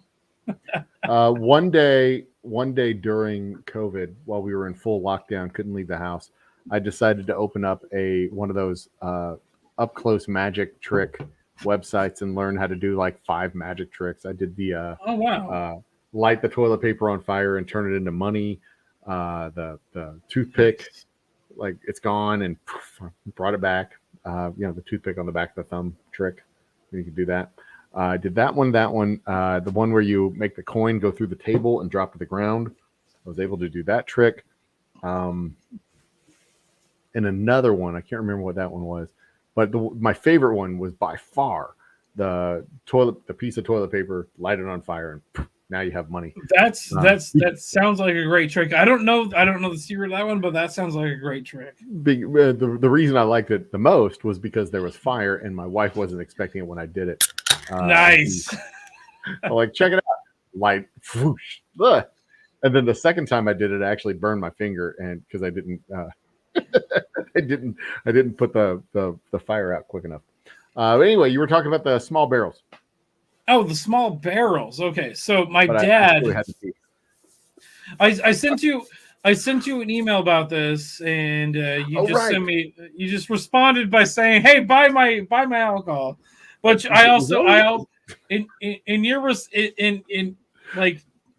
your response was correct because I asked to buy your alcohol, but also I talked about these barrels. And we're going to have plenty of those like 5-gallon barrels. We're not going to have a little 1-gallon barrels. We'll have plenty of those 5-gallon barrels in about a week. But so what I was talking about was my dad is working with a high school kid, and they're working together to build a project for there's a what's it called in Vegas every 2 years they do a woodworking competition. Okay. And my dad's working with this high school kid who is going to be building small barrels to go on to go on a wagon that he's building as well to go into this competition. But after the fact, we're going to be building our own small barrels. And so I was going to ask you if you wanted to potentially get one of these handmade small barrels from this high school kid to put some bourbon in. I'd absolutely try to do it. Yeah, And I can so like get my own like flamethrower, char the inside, and see what we can. no, do. no. We're gonna char the inside. Oh, to be already charred and ready to go. Sure. So the difference between a normal small barrel and this one is these small barrels are going to be built traditionally like a giant size barrel. Uh-huh. The barrels you buy, the small charred barrels you buy, are not built traditionally. They cut corners. Okay. And so this is going to be like the staves are going to be built the right way and everything. So the like the small barrels you get for like putting whiskey in, they are not built traditionally. And we actually bought like 7 or 8 of them and took them apart. Just to check this. Okay. Just to check this. And we went up to here in Oregon. We went to the cooperage at the at Rogue Brewing, and we talked to the cooper at Rogue Brewery. Sure. About his barrels, and we got all the information from him. And so, like the barrel, a lot of these like generic like barrels you get to do the aging in are not done in a traditional way, because all the staves in one of those barrels, they're all cut the right size to be there. And if you are making a traditional barrel, none of the staves should be actually the right size, the same size. Mm-hmm. And so we're going. So what you're saying is that without knowing what barrels that I get or how my barrels are constructed, that the staves on my barrels are no. I'm not necessarily talking about yours, but like if you buy the barrels from like a generic place. Yeah, those show barrels are those show barrels are pieces of shit. Okay. But we are trying to make these barrels to be traditional. We have a fro. We're gonna cut the everything. We're gonna do video of like the beginning to end process of making the barrel and everything. And I was just curious if you wanted one. Absolutely. I would absolutely make a small batch, throw it in that barrel, and see what we got. And I would totally trade. I would totally trade you the barrel for some alcohol. Man, we're down to doing it. Absolutely. Give me more details when we get closer to it, and we'll see what we can figure out. Yeah, we'll talk. Well, yeah, we'll figure it out. I think we have a full-on bot in OX thinking that we're cute. That's awesome. Hi, cutie. That's adorable. If you're a real person, thank you for joining us. But I don't think either one of us count as cutie. But I'll take it. I think she's talking to me. And yes, no, SF. Totally. I make whiskey. I make all of these whiskeys. As a matter of fact, here our straight whiskey special reserve, Boomtown bourbon, double oak rye. I used to make the Roughneck Reserve, but we terminated Roughneck Reserve and switched it over to our straight whiskey. If you don't mind me asking, where are you out of? Humble, Texas, which is just north of Houston. So we're down here on the South Coast, literally 15 minutes north of downtown Houston. So next summer, I'm going to be in Texas. I'm looking you up. All right. Come on by. Come on by. Absolutely. Well, I'll do a live stream from your place, and then I'll join your live stream. Yeah, come on down. Absolutely. And SF, it is perfectly fine for you to love Jack Daniels. Not everybody likes good things. My girlfriend drinks Jack Daniels, and I fucking hate it. I hate it so much. I mean, I don't know a lot of people. Honest to God, legitimately honest to God, don't know a lot of people who drink Jack Daniels straight. Most people who like Jack Daniels like Jack and Coke. They So and that's what whenever I do my tastings and people tell me that they're like, oh, I drink Jack. Like, what do you drink it with? And almost always it's Jack and Coke. Very rarely is it Jack and the Rocks or Jack straight. But sometimes, every once in a while, I run my into somebody who girlfriend drinks it straight. drinks Jack straight. Yeesh. And so I had to convince her. I'm like, let's do like Bullet or something. She's like, I can't do Bullet. God damn. And so we're probably gonna do oh shit, what's that? I can't remember. We're doing something different when we drink it straight. But what's your name? I'm sorry. I'm trying to remember Me? your name. Joe? Joe. Okay. Old I was thinking Joe, but I'm like, fuck. But so we if just I come met out, like a week ago. It's fine. okay. It's fine. But if I come out a week, Jesus Christ. If I've you been come drinking. out to Texas and join me at I've the been drinking for a distillery. while. If I come out to Texas, I'm going to bring you a bottle of Ewing Young bourbon. Okay. That is the brewery that's just down the street from where I'm at right now, and it's Okay. also one of my old bosses and friends that started that brewery. But Ewing Young is so. I'm going to give you a quick Oregon history lesson here. Sure. So Ewing Young is the reason that Oregon is a state. Okay. And so Ewing Young at one point wanted to make a still to make alcohol. And everybody who are Quakers in the area were like, no, we don't want you to make alcohol. And Ewing Young is like, well, they made him sign, they all got together and made him sign a thing. And the letter that he wrote back to him was like, I promise not to make alcohol. But if I want to at a later date, I'm going to. That's a nice. That's a nice little letter to write. That letter is actually framed in Europe. That's awesome. But Ewing Young died, and he had no proteges, no children, no wife, and everybody in the area loved him. And so, because he had no estate, and the state wasn't a state, they created the state of Oregon to help Ewing Young's property get taken care of. How about that?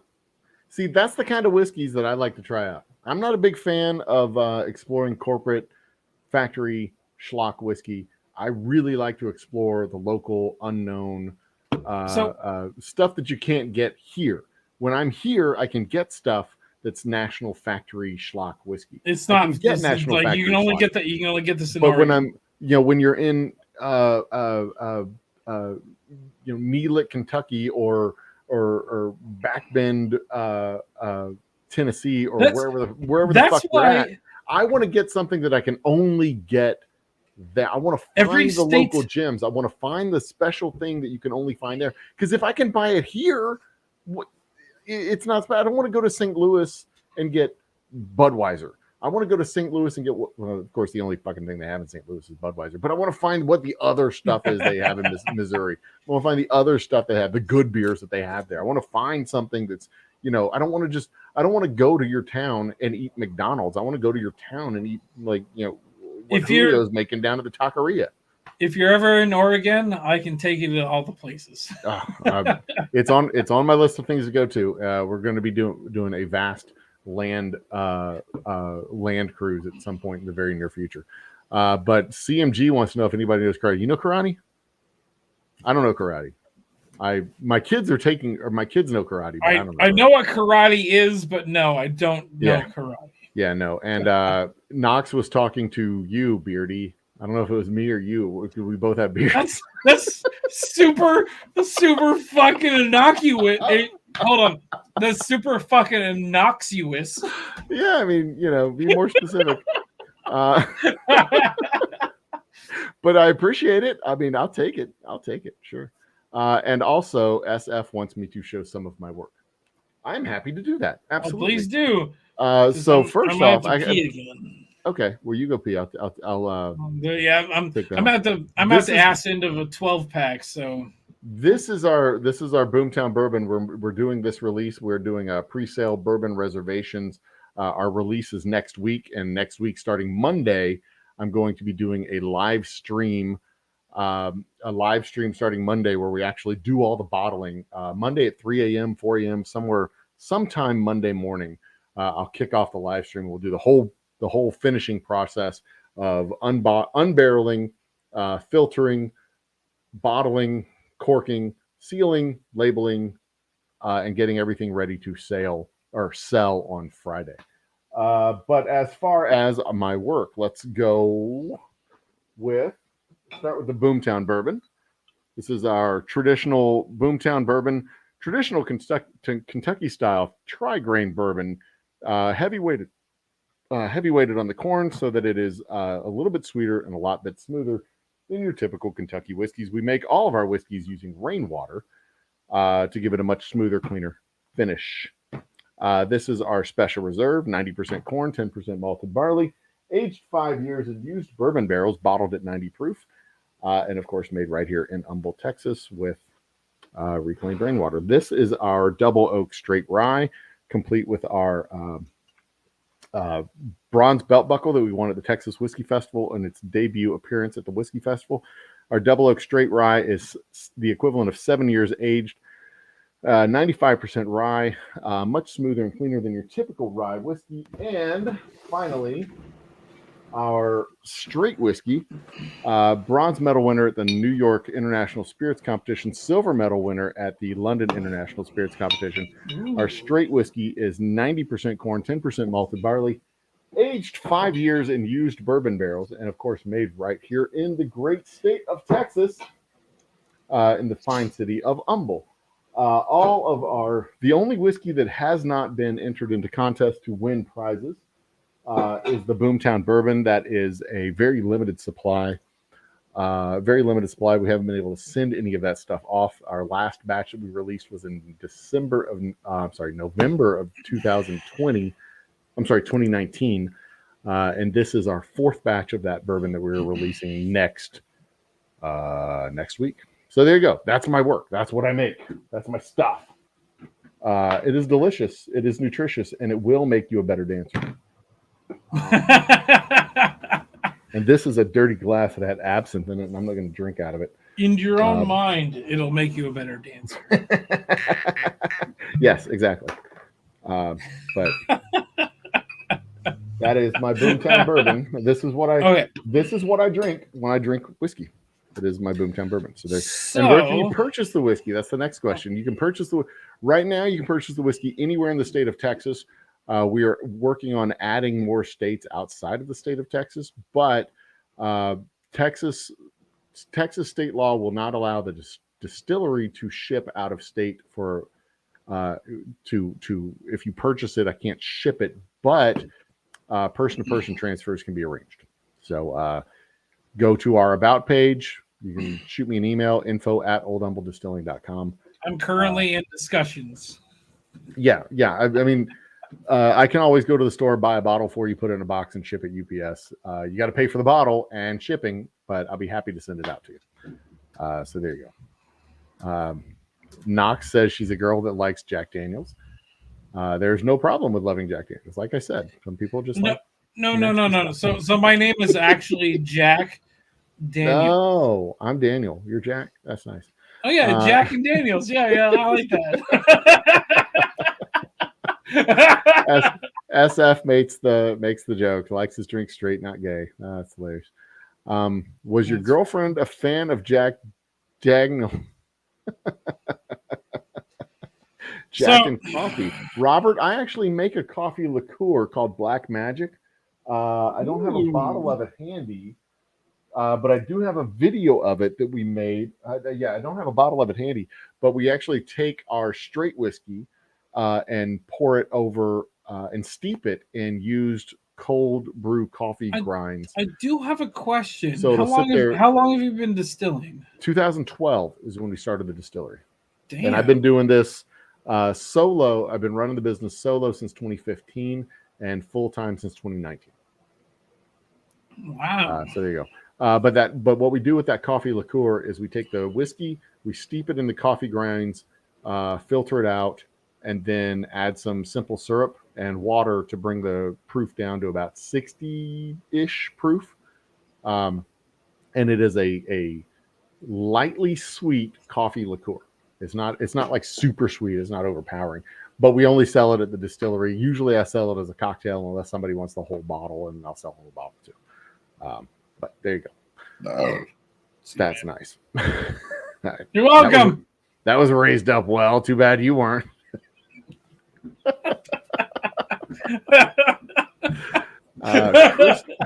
Crystal Roberts is restreaming me right now. Who's Crystal Roberts? Well, Epic Mealtime is probably single-handedly boosted sales. Jack Daniels like 223. Okay. Who's Crystal Roberts? I don't know who that is. I'm gonna have to. Nobody cares. I'm curious though. KRYSTALROBERTS, especially if they have more viewers than me. No, that would be Oh, they have interesting. 1,700 subscribers. Style K's low. No, I don't see anything. Oh well, that's cool. If that's the same Crystal Roberts. Pretty sure this is just a bot, or somebody just trolling. Yeah, I don't know. I mean, I know you can do that on like Twitch. You can host somebody else's stream. They used to be able to do that on YouTube, and that Yeah. was like early YouTube though. Oh yeah, well I don't know. I know you can do it on stream. That's kind of cool. Funny you should mention this, CMG. We actually have a cigar club that we're working on starting, and next week Wednesday night at 7 p.m. Central Time.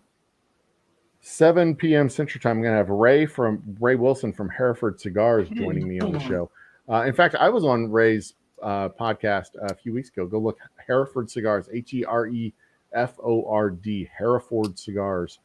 Go look those guys up. They make really good cigars. And whiskey and cigars go together like peanut butter and chocolate. They do. Yeah. I'm smoking a shitty backwoods now.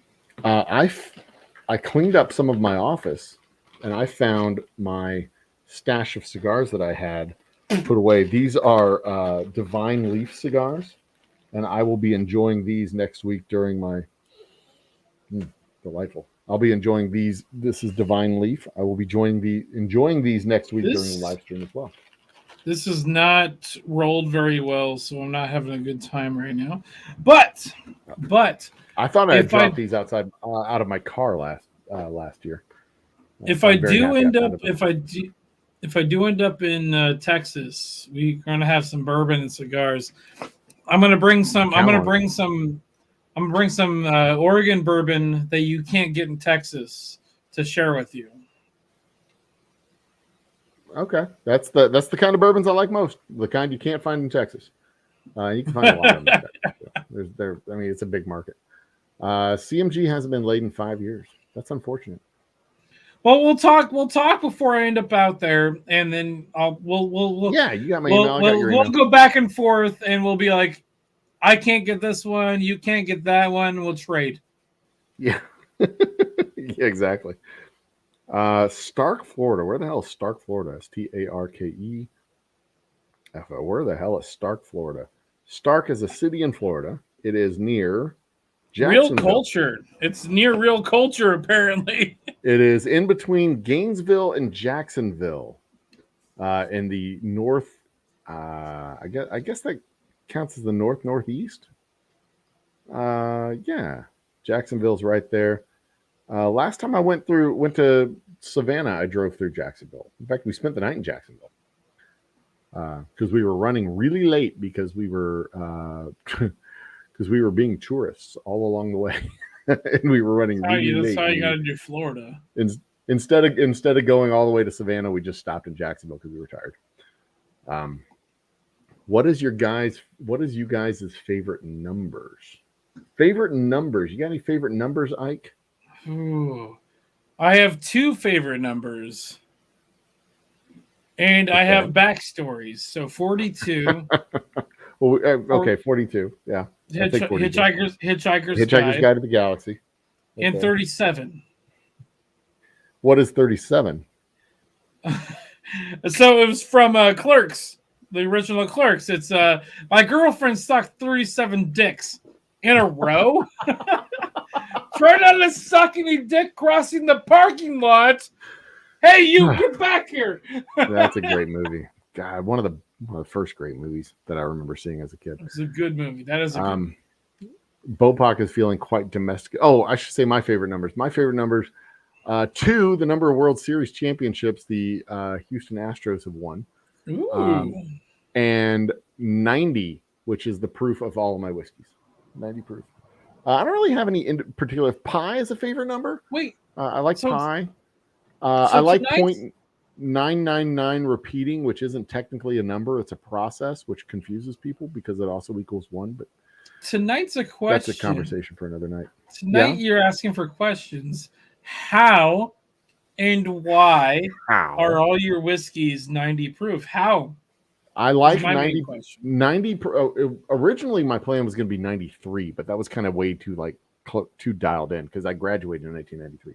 But that was going to be just like too dialed in, just like too fine of a point to put on it. So I decided 90. 90 was just easier. that's why, Nice even round number. How? But the reason it was How? 90 instead of 80 is because I really like to drink whiskey on the rocks. I prefer it on the rocks.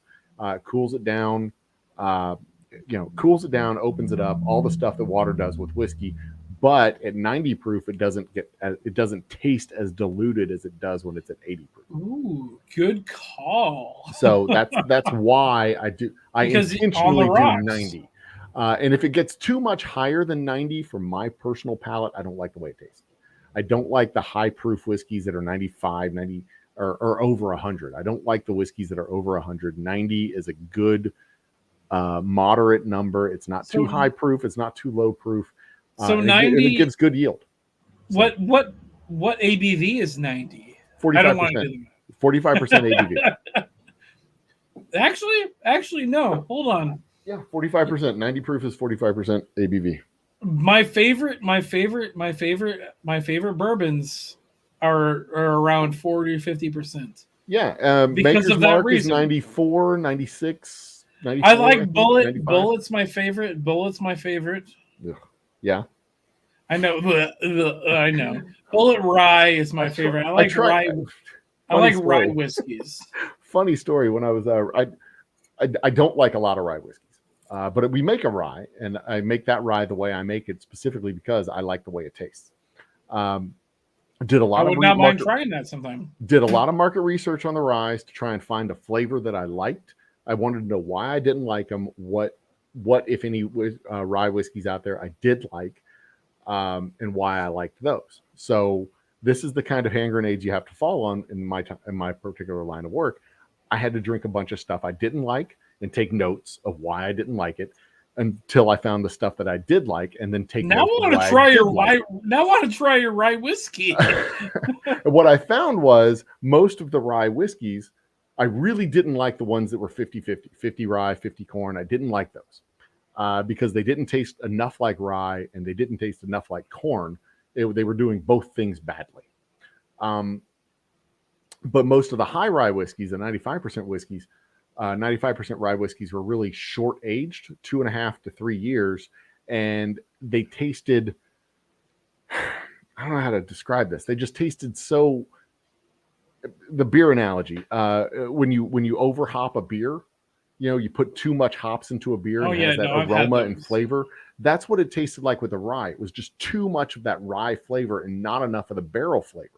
The ryes that I really, really, really liked were high ryes, long aged. So 5 to 10 year aged ryes that were 95% rye. I really liked those because they did the rye really well. You had a lot of flavor from the rye, but they were balanced with the barrel. So that's why I did our double oak, which is only about 3 years aged, but we age it with extra oak staves in the barrel to give it the equivalent of 7 years. And it tastes like a longer aged rye, which has that deeper, heavier, darker flavor of the barrel that you get with a longer aged rye, but we can do it in 3 years. So that's why I do the rye the way I do the rye, because I don't like the way ryes taste. That is fair. Now I want to try your fucking rye whiskey. No, honestly, I kind of want to see how your palate works, because it's legit your palates. Yeah, and that's how your rye tastes. The thing about all of these whiskeys back here are they're made the way they're made because that's how I like my whiskey. If it's now if it's different function to it, like the difference between the straight whiskey and the special reserve, they're both 90% corn. They're I both was aged 5 years in used barrels, but the straight whiskey goes back into the barrel and gets aged a second time in a new barrel. So that's I why was it's darker. supposed to take a trip to Massachusetts in end of March, and now I'm gonna make now I'm planning on making a trip to Texas. Come on, baby. To see friends, to see family, but I'm gonna fucking start out. I'm gonna fucking fly into your side of town. Come on. I want to hang out with you the airport is in Humble. There's the airport, there's Humble, and then Houston is right down here. So you come into Intercontinental Airport, you're coming into Humble. I want to hang out with you and fucking bring you some fucking whiskey from out here, and potentially a barrel. Doors open. We got plenty of room in the distillery and plus it'd be cheap.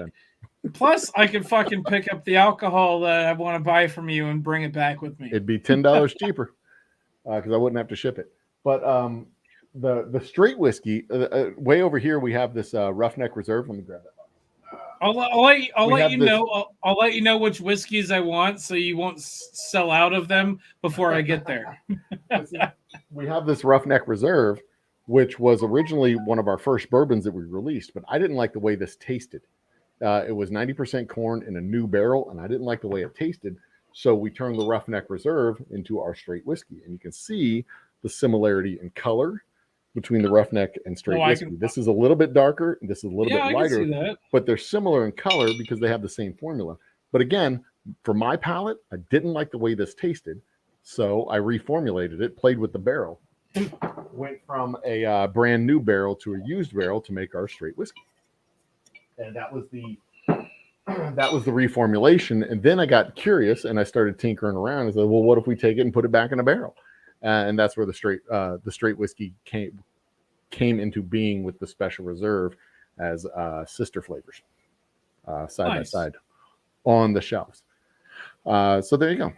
And yes, Knox, I sell whiskey. I learned this early in my career as a whiskey maker. My first job was not to make whiskey, but to sell whiskey. I sell whiskey. That's what I do. I make it also, but I sell it. So yeah. And no, none of this. Well, actually, I don't know if it's GMO grains or not. I have no earthly idea. But there's no difference. The only difference between GMO grains and regular grains is that GMO grains tend to have more sugar. I would also like to bring all of my camera equipment, and and then like I've got some really good. I've got two gimbals and some really good camera equipment. Maybe help you shoot a fucking video for a commercial or something. Come on, yeah, I'm down. I'm down for whatever. Absolutely. I'd 100% trade. I would 100% trade you for fucking bourbon for shooting a fucking commercial for you. I'm for it. I'm for it. And Robert, one of the neat things about the process of making the whiskey is you're not going to find any corn DNA in these bottles. You'll find proteins and stuff like that, but whether it's GMO or not, you're not going to find any. There's no corn left in the bottle, so there's no corn, there's no grains left in the bottle. It's all proteins. It's in that bottle is alcohol and water, and that's it. Some proteins and tannins and coloring compounds from the barrels and stuff like that. But yeah, there's very little actual DNA left. The only thing the GMO does for corn is makes it a higher alcohol or higher sugar content, which gives you more alcohol yield. That's mainly what they fucking programmed it for was higher sugar content. Higher sugar content, and the higher the pests. Yeah, you're right. The higher the sugar content, the higher the alcohol. Yeah, it tastes better. It's sweeter when you eat it, but more sugar means more alcohol because that's what yeast eat. And in the process of making the alcohol, we grind the grains, we boil the grains, then we filter all the grains out. Literally the distillation process is boiling the alcohol off of the water. So the water and the grains don't come through at all. We don't get any solid particulate out of the wash at all. It's all. It literally. I think I have a bottle of it down here. Hang on. It literally comes out of the still. here it is, looking like this.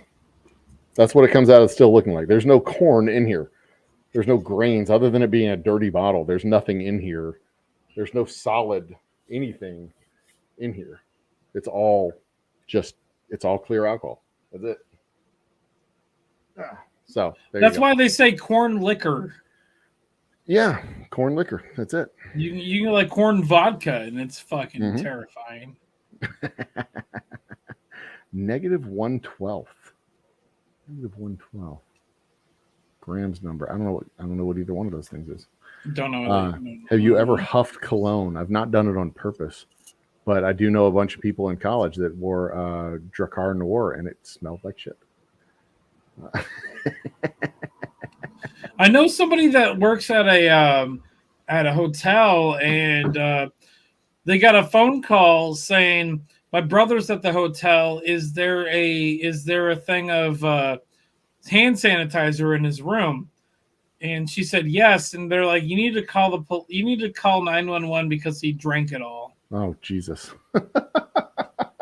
Because Man, the guy, this is downtown Portland.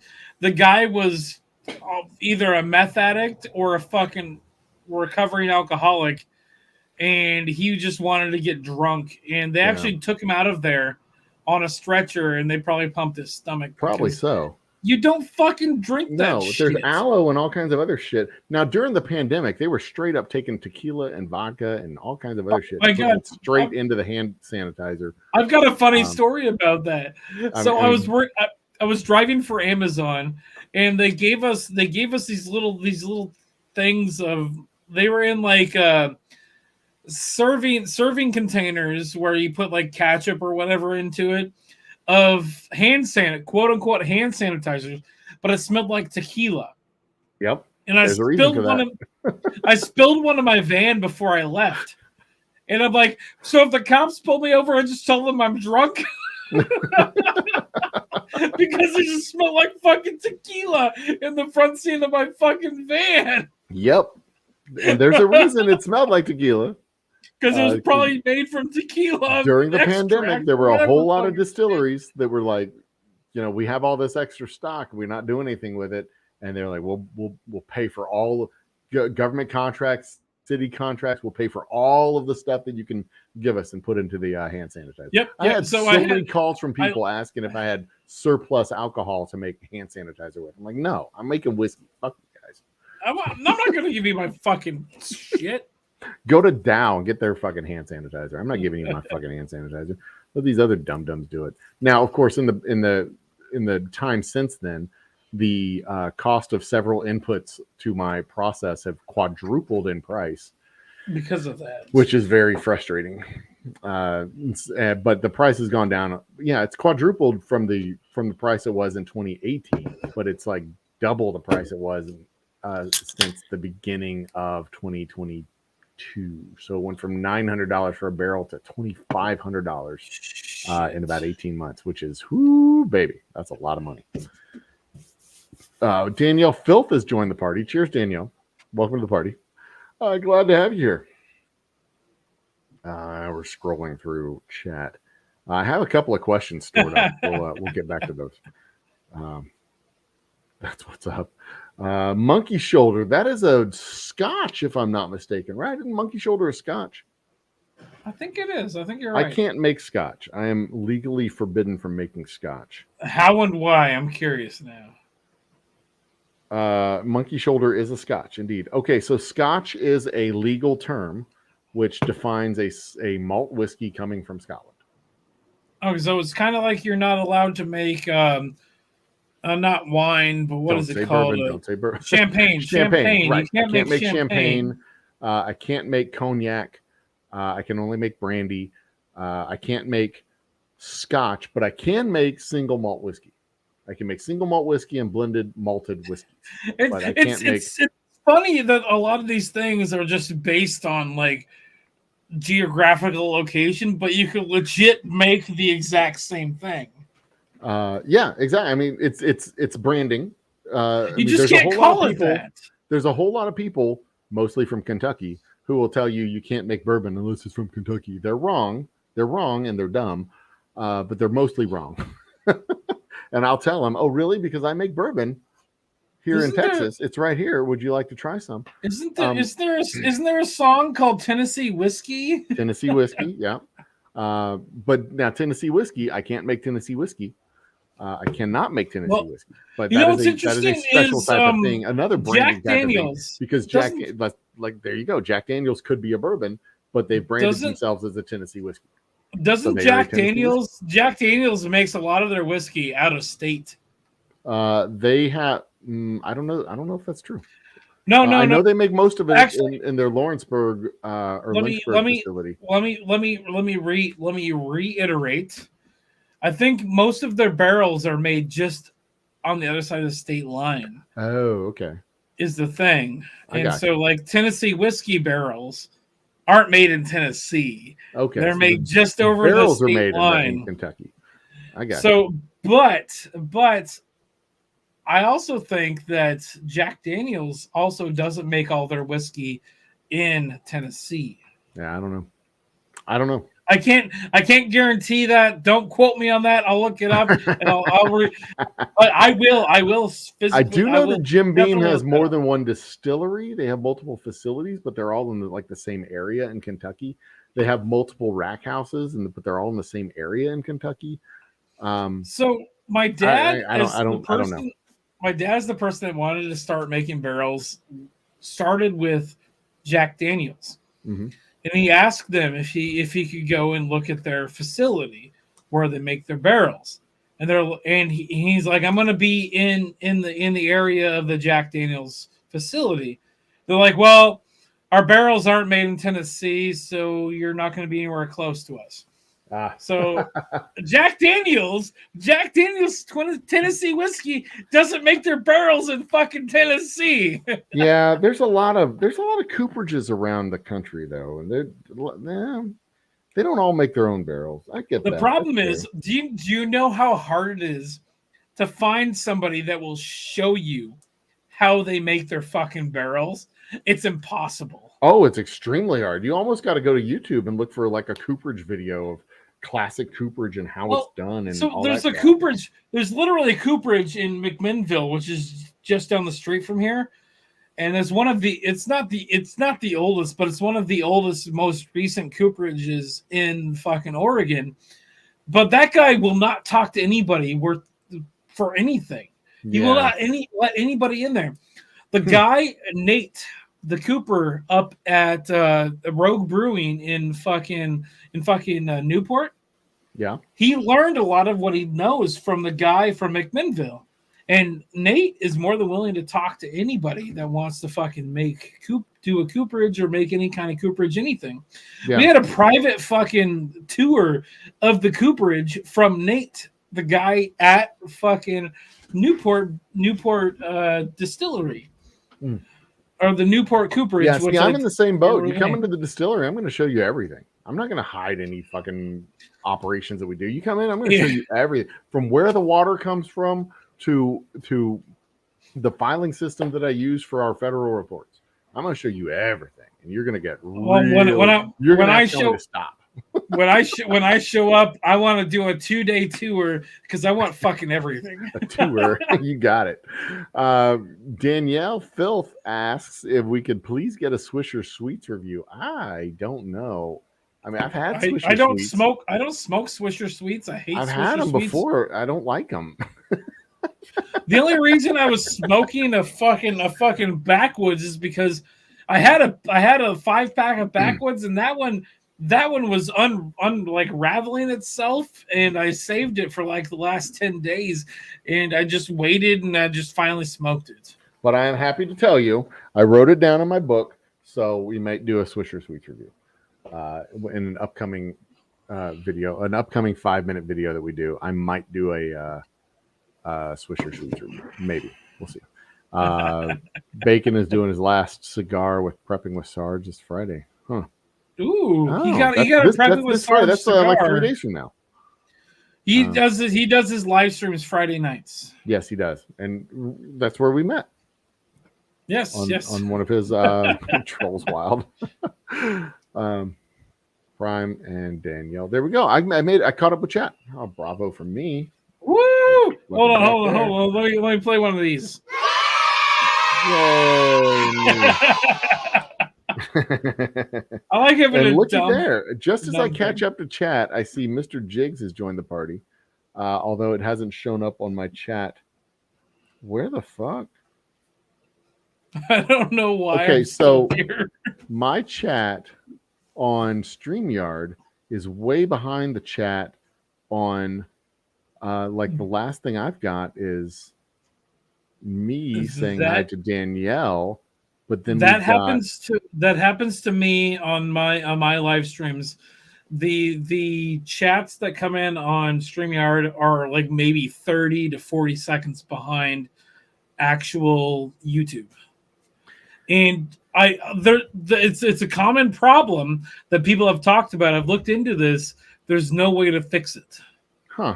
So it's just jammed. You just can't fix it. I don't know how or why there's a problem there, but you can't fix it. Huh. So if I just like refresh it, it would cause a problem, wouldn't it? If you refresh it, if you refresh your browser, you're gonna either like time out. Do I lose my stream if I refresh the browser? No, the stream still goes until you push that end stream button. Okay, so I could refresh it. You can, but you're gonna time out. You're gonna time out. I'll be here. I can talk to people, I guess. Huh. Well, I don't want to risk it. But the problem is comments and come back to comments. No. The problem is right now I see Cheers Danielle, but that's like the last thing. Yeah. But you have another person that's been talking. Bopak has joined as talks about the if you sum every natural number 1 + 2 + 3 all the way to infinity, you get negative 1/12. That doesn't sound mathematically accurate. Sometimes sometimes chats just don't show up, and because StreamYard is kind of terrible, but it's also good in a lot more ways than it's terrible. So sometimes things just don't show up. Okay, so Bopak says if you sum every natural number all the way to infinity, you get negative 1/12. That doesn't. There's got to be another part of that math, because is there a zero there? If you just go 1 + 2 + 3 + 4 + 5 all the way up, you never get to negatives. You have to have some kind of subtraction in there, and you've got to have some kind of divisor in order to get the over 12 number. There's got to be something else to that in order to get negative 1/12, because that math doesn't math. Well, first off, I don't know how to do math. Well, I mean, I don't know how to do all the math, but I at least know the basic properties. And if you add a bunch of positive numbers together, you get a positive number. You don't get a negative number. Oh yeah. No, I at least know that much. Jesus Christ. Hang on a second. You know, this is bothering me. Give me one quick. Changes may not be saved. What's that mean? So humble, Joe. Oh, Joe left. Hi. How are you guys doing? Joe's trying to figure out how to make his shit work, so I'm here talking to you now. What? I don't know. Hey, you're back. Okay, good. It fixed it. It fixed it. I just fixed the problem. It fixed the problem. Because I'm having the same problem on my end. I can't see anybody's chats. Okay, well, if you reload, it'll solve your problem. Hold on. I'll be right. If you sum every natural number 1 + 2 + I'll be right back. Infinity, you get negative 1/12. That doesn't make any sense. You've got to have a divisor. You've got to have something over you got to have something over in order to get the 12, and you have to have some kind of negative to get the negative 1/12. That doesn't make any sense. I'm going to look that up. I'm going to look that up and find out what the deal with negative. The deal with a lot of stuff was disappeared. Yeah, we've had wow, that was weird. Shit. I mean, I don't doubt that that's a thing. There's got to be some other math to it. There's got to be some other math to it. It just doesn't. There's got to be a divisor in there somehow. Anyway, I'm going to look into that and figure it out, because that sounds awesome. Okay, anyway, on we go. Onward and upward into the thick of it. I don't know what that is. Mountain Dew is a mixer with whiskey. I did a review of Mountain Dew with whiskey, but I Isn't accidentally did Diet Mountain Dew, and it was terrible. Hold on, isn't Mountain Dew technically the original name for whiskey made off the grid? Yes. It's a colloquial term for moonshine. Yes. But it is also specifically the cocktail mixer that became eventually Mountain Dew. I remember in like a bluegrass song, it's a good old Mountain Dew. Yep. Or whatever, however it goes. That is 100% true. Old holler tree, an old holler tree where they stuff the moonshine. You lay down $1 or $2 and you get Get through these. I've got a question for you. After you get done with all this. Add weed to the Swisher Sweets makes them better, actually. Welcome to the party, Mr. Jigs. Cheers. Glad to have you. Ramanujan Sum, and yes, there's another. Okay, so there we go. Okay, it's called the Ramanujan Sum. Ramanujan Sum. All right. Yeah, there's more to it. I thought there was more to it. There's got to be more to it. That's what the math says. There has to be. Okay, so what's up? So during Prohibition, we had a bunch of rum runners and a bunch of shit going on in the United States. In Illinois, do you know anything about Illinois? I know Illinois. It's a state. During Prohibition, do you know anything about Illinois? It was, that's where Chicago was. It was a center of moonshining and distribution. Yes, because we had what's the guy, the kingpin of Prohibition? What's his name? That was Al Capone. Al Capone. So we talk about Southern Illinois. There was a major gang there called the Shelton Gang. Mm-hmm. My great grandmother, her last name was Shelton. And so the Shelton Gang in Illinois were the major rum runners in the area. And I'm related to them. You're legit. What was that? You're related to the Shelton Gang? Yes, I am. Oh, shit. My great grandmother's last name was Shelton. Her father was one of the was a Shelton brother, and they didn't want to have anything to do with the fucking like shenanigans that they did. In fact, the first aerial bombing on American soil before the fucking Japanese did it was the Shelton Gang bombed the Burger Gang. Bombed the Burger Gang. Shelton Gang bombed the Burger Gang. Their hideout. And Burger used to be part of the Shelton Gang, and then he left, and then they fought for territory. In fact, they built fucking like armored cars to shoot at each other. Huh. It's fucking crazy. Of course they did. That makes perfect sense too. The entire story is fucking crazy. That's insane. That's all insane.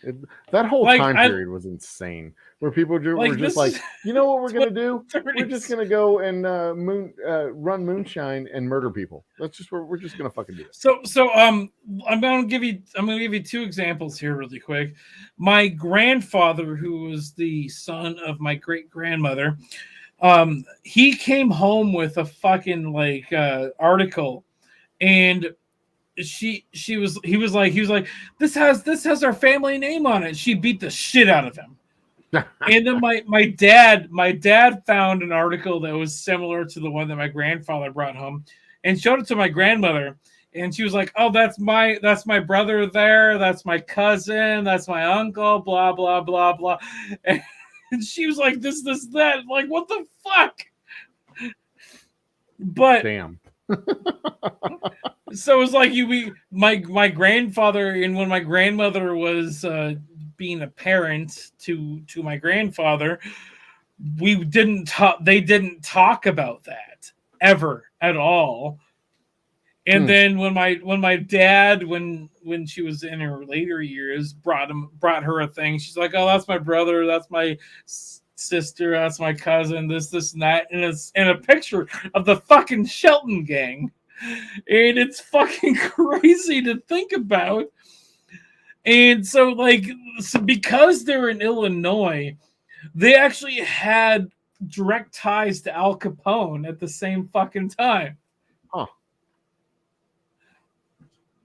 That's fucked up. No, it's fucked up, but it's but it's also kinda fucking fucked up. crazy. It's fucking crazy. It's also fucking cool as shit. Yeah, it is kind of cool as shit. The last time Like I was in Illinois, last time weird I relatives was got kicked out of a whole state in the 1860s. That's all I know. no, I legit have direct ties to fucking rum runners and people that were fucking like rum running and all that bullshit. In fact, two of my great uncles were killed. One of them was killed on a fucking tractor. There's a book I have that I read where one of them was shot to death on a fucking bridge. On a bridge? Yeah. The last Shelton brother, the last Shelton brother died in fucking Florida of natural causes. His daughter didn't realize that he was a fucking person that was a fucking involved in all of this. And the fucking backstory of that is fucking crazy because his daughter is the niece of my great grandmother. Huh. Huh.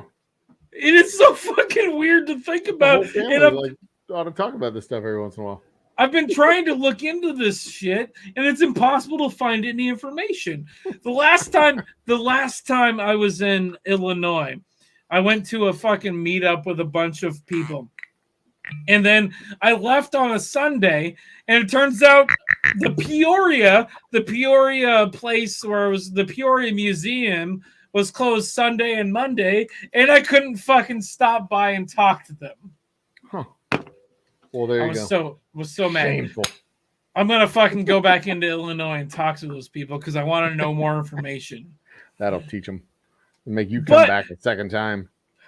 But it's interesting. I'm like 2 generations away from a bunch of people that made fucking alcohol when it was illegal. Yeah, it's still illegal if you do it the wrong way.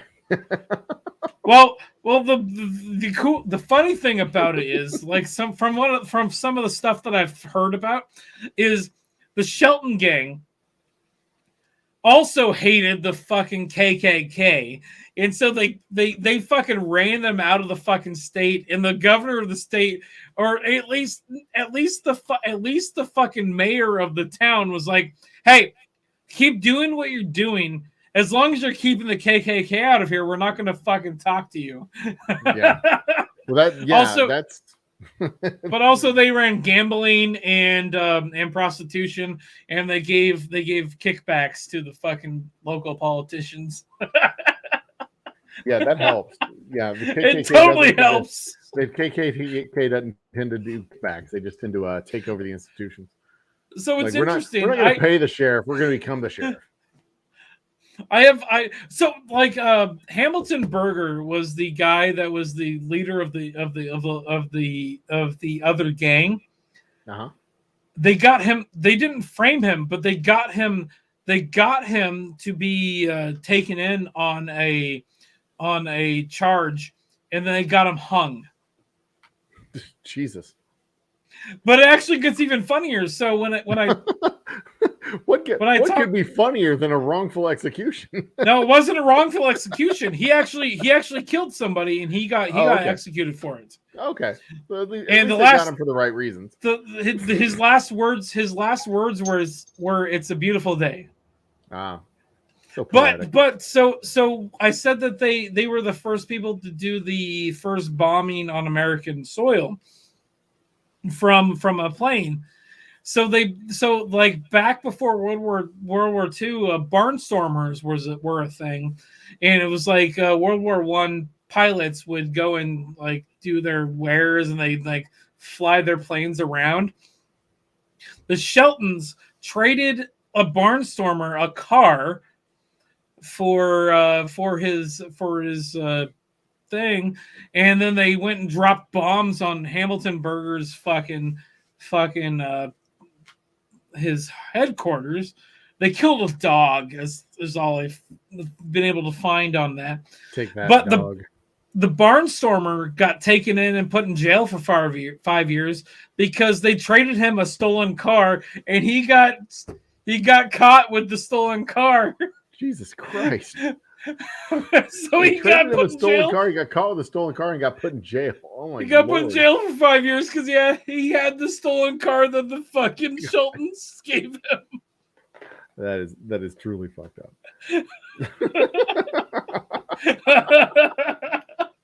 Like, do this thing for us. We'll give you a car. Exactly. You don't get arrested for doing the thing. You get arrested for doing the No, payment he of the did. thing. He didn't get arrested for fucking bombing Hamilton Burger's shit. He got arrested for the fucking stolen car that these guys gave him. They gave him for bombing the thing. That's fucked up. That's what he gets for doing business with criminals, I guess. Man, I'd love to talk to you more about this, but I gotta go because I'm out of alcohol and my girlfriend's trying I need to start wrapping me. it up too. So it was fun, dude. It was a ton of fun. Hey, when you come to Texas, look us up. Joe, when I come to Texas, I will bring an entire book, and we'll fucking. If you want, I'll talk Prohibition with you with my family and shit. Prohibition would be fun. That's a good talk. Prohibition is a good talk. Because my great grandfather made brandy up until the Civil War when he had his orchard burned down twice. So yeah, it'd be a fun talk. It'd be a fun topic. Let's so if I come on again, like we're not going to talk about this again, but I would like to talk about it with you in person. Let's do it. Yeah, absolutely. We'll do it. I'll probably see you Friday. On Bacon Stream. Yep, on Bacon Stream. All right, go. Talk to you later. See you. Have a good night. You too. See you. All right, he's gone. We got 4 starred questions that I'll go through and we will answer. Do blueberries belong on pizza? Abso-fucking-lutely not, unless you just want bad pizza. If you want pizza that doesn't taste good, if you want pizza that's an abomination unto human beings, if you don't like yourself or your neighbors or your friends or your kids or anybody else, then yeah, put blueberries on your pizza. But if you're a decent, God-fearing, flag-waving, mother-loving, father-loving, respect your elders type of human being, then you would not even ask that question. Ugh, do blueberries belong on pizza? I mean, does shit belong in a cereal bowl? I mean, come on. Why would you even? Why would you even? Ugh. Do they even make blueberry pie? Is blueberry pie a thing? You make blueberry crumbles. You can't even have a pie with blueberries. Ugh. All right, enough of that shit. What's next? The worst song I've ever heard. Oh, Jesus, there's so many good candidates for the worst song I've ever heard. What song comes on the radio that I changed the radio? I hate Phil Collins's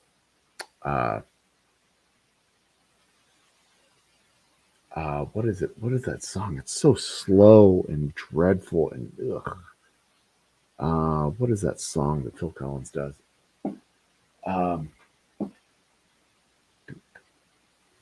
When evening comes, it's the one with the drum solo. I can feel it coming. Oh, fuck. Phil Collins drum solo song. What is that song? Phil Collins, Colins, drum solo song. In the Air Tonight. I hate that song. I love the drum solo, but I hate that song. I know it's iconic. It's special.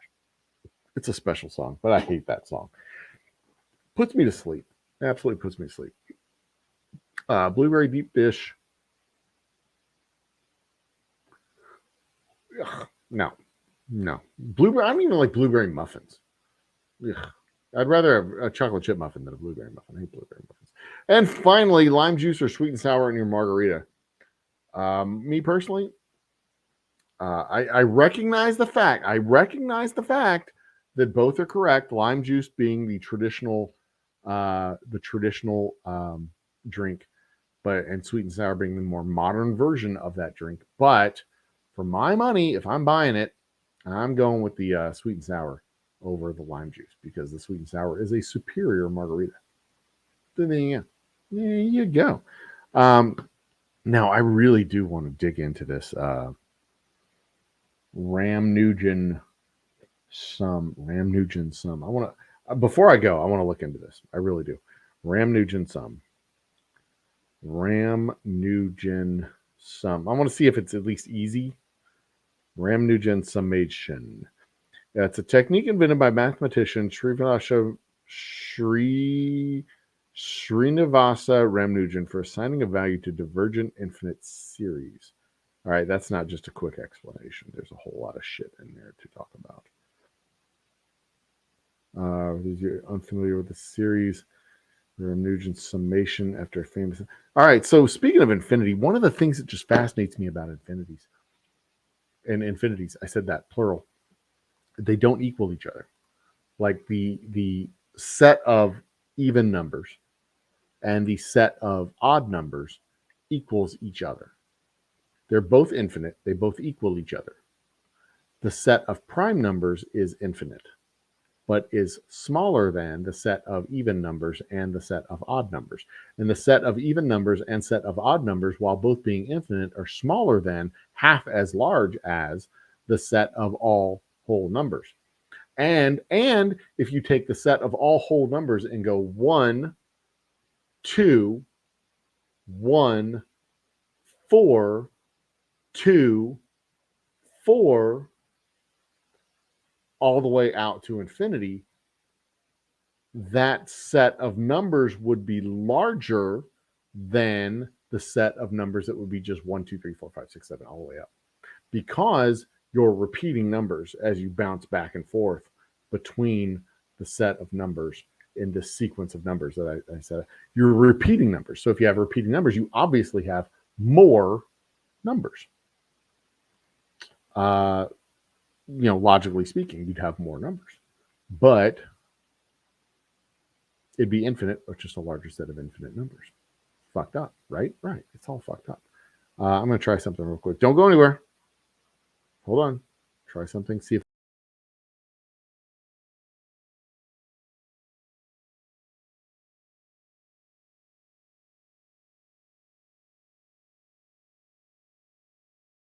We're good. Although I lost all my data, just everything's fucked up. It's just fucked up. The something has happened, glitched out on the stream, but that's cool. Banana bread and cream cheese. Interesting. Yeah, I do. I know some math. Math. I always tell people that math is a second language. You learn your spoken language, and then you learn your arithmetic language, and then there's other spoken languages that you can learn. I really do enjoy playing with mathematical numbers and all kinds of shit.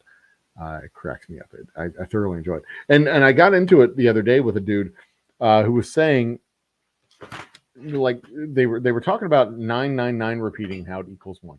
It equals 1 for several different reasons. The easiest reason to understand of why 0.999 repeating ... equals 1 is a flawed mathematical concept. The flawed mathematical concept is that if you take 1/3 and write it as a decimal, you get 0.333 repeating, 0.333 ... repeating, right? And it goes on infinity, 33333. If you multiply 0.333 ... by 3, just like if you multiply 1/3 times 3, you get 1, right? 1/3 times 3 equals 1. 0.33333 repeating times 3, you get 0.999 repeating, which has to equal 1, because if 1/3 times 3 equals 1 and 0.3 equals 1/3, A equals B, A times 3 equals B times 3, B equals 0.3333. Obviously, 0.99999 repeating equals 1, right? Well, not exactly, but yes. Because if there's no, for numbers not to be equal, for A to not equal B, there has to be a number where for A to equal C, let me start back from the beginning. For A to not equal C, the condition has to hold true where there's no such number B that is greater than A and less than C, right? Which means there's no number in between them. If there's no number in between, if there's no such condition that holds true where A plus X equals B and B plus Y equals C, A minus C equals the X in between. That's not the formula. If there's no such condition that holds true where B is greater than A and B is less than C, then A equals C. The set of numbers in between A and C is 0, therefore A equals C. And in the case of 9999 repeating, there's no such number that is in between 999 repeating, 0.999 repeating, and 1. There's no such number that is in between those two, because you can't like separate those two numbers. There's no such number in between those two. Because the next number higher than 0.999 repeating is the same number as itself. But here's where that logical fallacy gets explained. The ... at the end of 0.999, 999 repeating ... that's a process. 0.3 repeating is a process. It is a process which says there's another 3 being added. Another 3 being added, another 3 being added, another 3 being added. And the only way to accurately represent 0.3 repeating is 1/3. The only way to accurately represent that mathematically on paper in a finite number is 1/3. You can't represent 0.333 repeating accurately with numbers. And because you can't represent that accurately, you can't actually multiply it, because math isn't just a set of random activities. Math is a set of specific actions. A, then B, then C, then D, then E, et cetera, et cetera. And if there's one action that's continuing, like adding another 3 after the decimal point, you can't stop and go on to the next step. You have to finish step 2 before you can go on to step 3. You have to finish step 3 before you go to step 4, et cetera, et cetera, et cetera. And the only way you can multiply, you can do the next step of multiplying 3 repeating by 3 is by stopping that repeating process. And the only way you can multiply 0.3 repeating is by changing the value of 0.3 repeating from 0.3 repeating to 0.333333333 infinite number 3s. Ceases to be infinite because you have to stop the process, multiply it by 3, and then you no longer have 9 repeating. You have 9 with a finite into it times 3 with a finite into it times 3, making 9 with a finite into it. So technically speaking, mathematically speaking, you can't take 0.3 repeating and multiply it by 3. You just can't do it. It's not a thing you can do. We shorthand it, we do it. But the only way to accurately multiply 0.3 repeating is to convert it back into a fraction and then make the multiplication happen, which is why 0.9 repeating equals 1, because the math doesn't work. You can't do the thing that you think you can do to make it equal itself. You just can't do it. You can't do it. So it's a logical fallacy. It's kind of a paradox, but it's not really a paradox because it's a logical fallacy. It doesn't even come to that. You can't, it's like dividing by 0. You can't do it. You can't multiply a process by another number because the process never ends. And the only way you can do that is by stopping the process. And by stopping the process, you change the value. Well, now you're doing a different thing. So there you go. That's why 0.3 repeating times 3 does not equal 0.9 repeating. It just doesn't. So there you go. Alpha Null is a small. I'm going to read comments because I can't. My chat function is fucked. I can't do it. Alpha Null, Aleph Null is the smallest affinity. I like talking about math. I can talk about math all fucking night. I love math. It's just boring. People hate it. I can definitely talk about math all night. Which being like a procedure, yes, it's a good way of thinking about it constructively. The whole argument on the internet is beyond the argument on the internet is dumb, especially when you have people on the internet who don't know what the fuck they're talking about. When you people on the internet that don't know what the fuck they're talking about, and they're trying to make the argument, and you're like, yeah, you're just wrong. You're just wrong. And that was the other thing that I talked about today. When I talked about nonsense, I talked in my 2 shorts I did that kind of blew up and pissed off a bunch of dumb people. I talked about just nonsense. Fake history is not, fan fiction history is not fucking history. It's not legitimate. It's not a real thing. It's not history. Oil comes from fossils. We know this. We know all this shit. We know this shit. It's not fucking. And there's a bunch of dumb idiots who are like, oh, you got to give the other side of the conversation. You got to give the other side. Like, there's no other side of the argument. There's the side that's real and reality, and then there's the side that's not. And that's not an argument. That's bullshit. You don't argue against bullshit. You dismiss bullshit and you move on to the next thing. You don't argue with flat earthers. You dismiss them and move on to the next thing. The earth is flat because no, it's not. No, it's not. You roll up a piece of paper and you smack them on the nose. No, it's not. Shame on you. Stop being dumb. There's no argument to be had. You don't argue nonsense with people who are talking nonsense. You don't, say, well, aliens came and built the Mayan temples because no. Stop it. No, that didn't happen. You don't argue nonsense. It's like arguing with a fucking toddler. You don't sit there and argue with a 3-year-old because what do you gain from arguing with a 3-year-old? The 3-year-old's a fucking 3-year-old. You're going to try and debate with a 3-year-old about whether or not Barbie was smart enough to, like, who gives a fuck? The 3-year-old. The 3-year-old's going to, and then when I went to and got with the dolly, went to the, and you're like, that's cute. You're not going to be like, oh, actually, your dolly can't do that. So that's a stupid thing for you to do. 3-year-olds don't do shit. You don't fucking argue with them about their dumb nonsense. You're just like, yeah, sure, whatever, April. That's the most adorable little thing you've ever told me. Thank you for letting me know this, Matt. It's adorable and sweet. You're sweet and adorable. Go enjoy your tea party. Have fun. That's it. That's all you can do. That's all you do. You do not argue nonsense.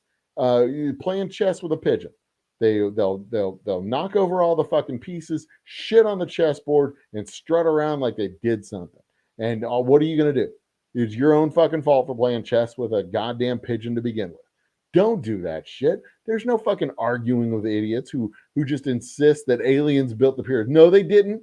Aliens didn't build the fucking pyramids. How do we know? Because we know. You put enough people with enough resources, with enough time, and you have pyramids. And there's advanced civilizations yeah, probably they're not advanced civilizations like what we have in modern day America or modern day Europe or modern day anywhere, Africa or Australia or wherever. We don't have those. They didn't have electricity in back in the 10,000 years ago, but it's entirely reasonable to think that, yeah, there was probably some civilizations that we haven't quite discovered yet because we only know so much, but it wasn't some fucking Atlantis civilization that vanished over. No, that didn't fucking happen.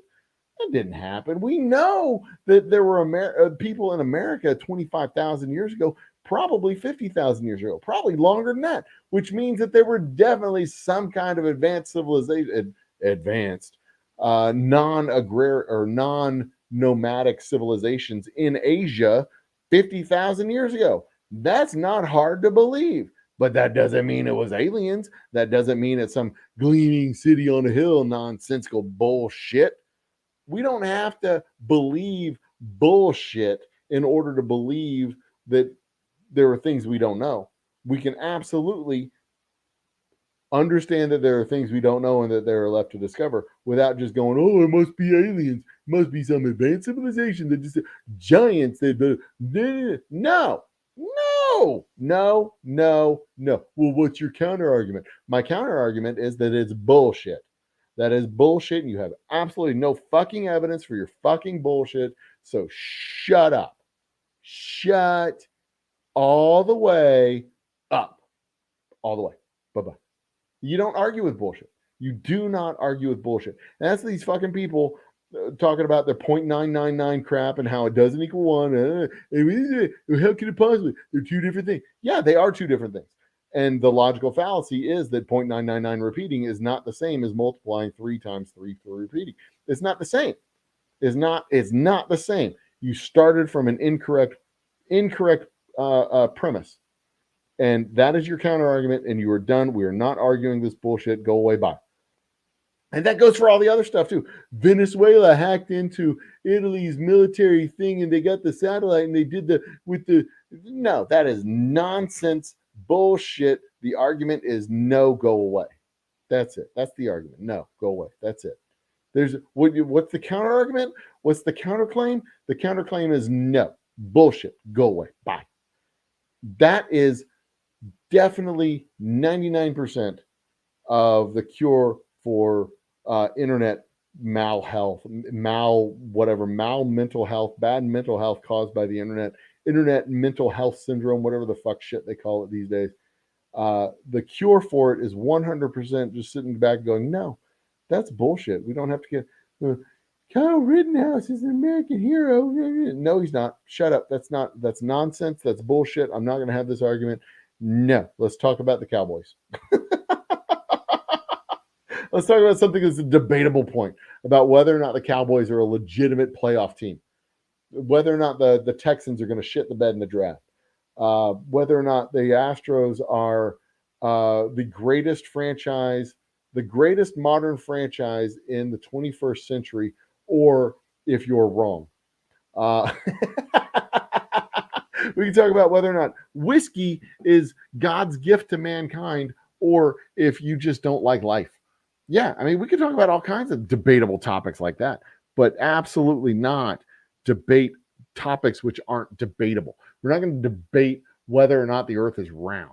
We can debate how we know the earth is round, what the best methodology is to determining how the earth is round and what the size of the earth is and all that other stuff. We can talk about that. That's fascinating. That's fun. But we're not going to debate whether or not the earth is round, because that's not a debatable topic. So there you go. How to turn a sphere inside out.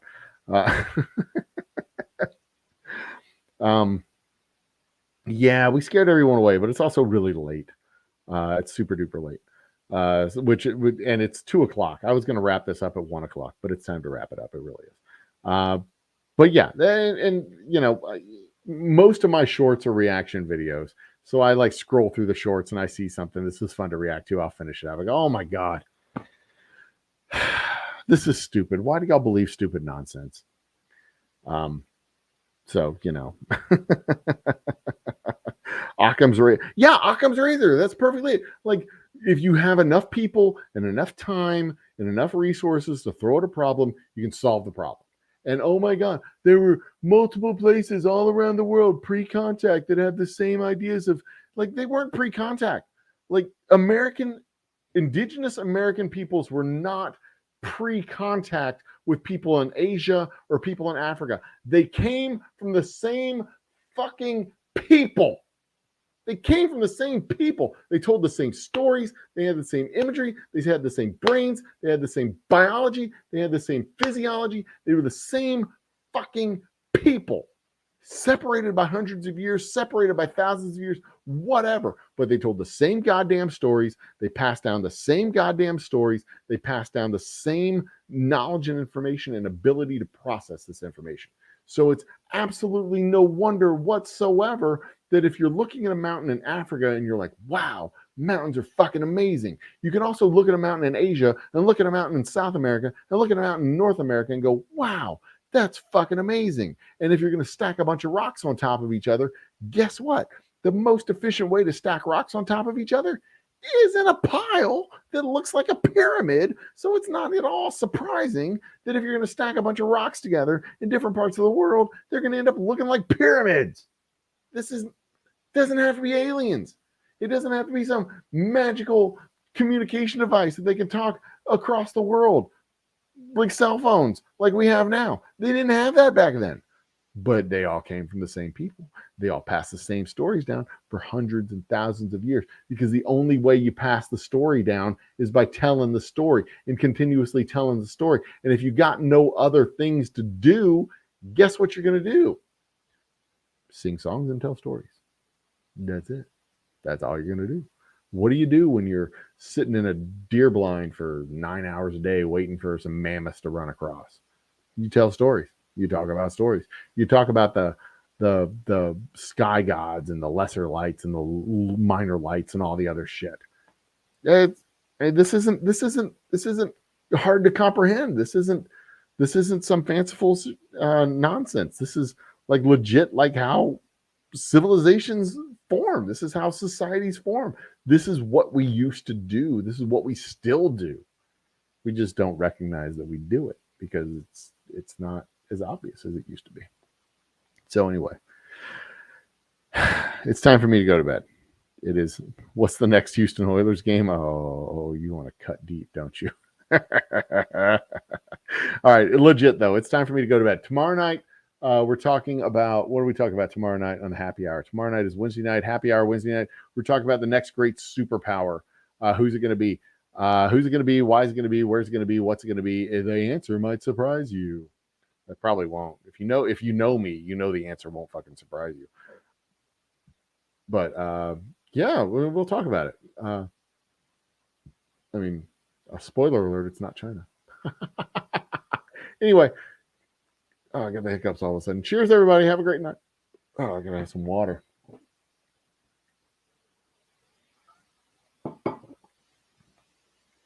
Cheers, everybody. Have a great night. I'll see you tomorrow night for the Wednesday happy hour, and then next week we're getting at it with the 72 hour streamathon. It really is. It's an effort to get about 200 watch hours on the month. So join in, have some fun. We'll see you. We'll see you tomorrow night. Cheers and bye. Music, play me out.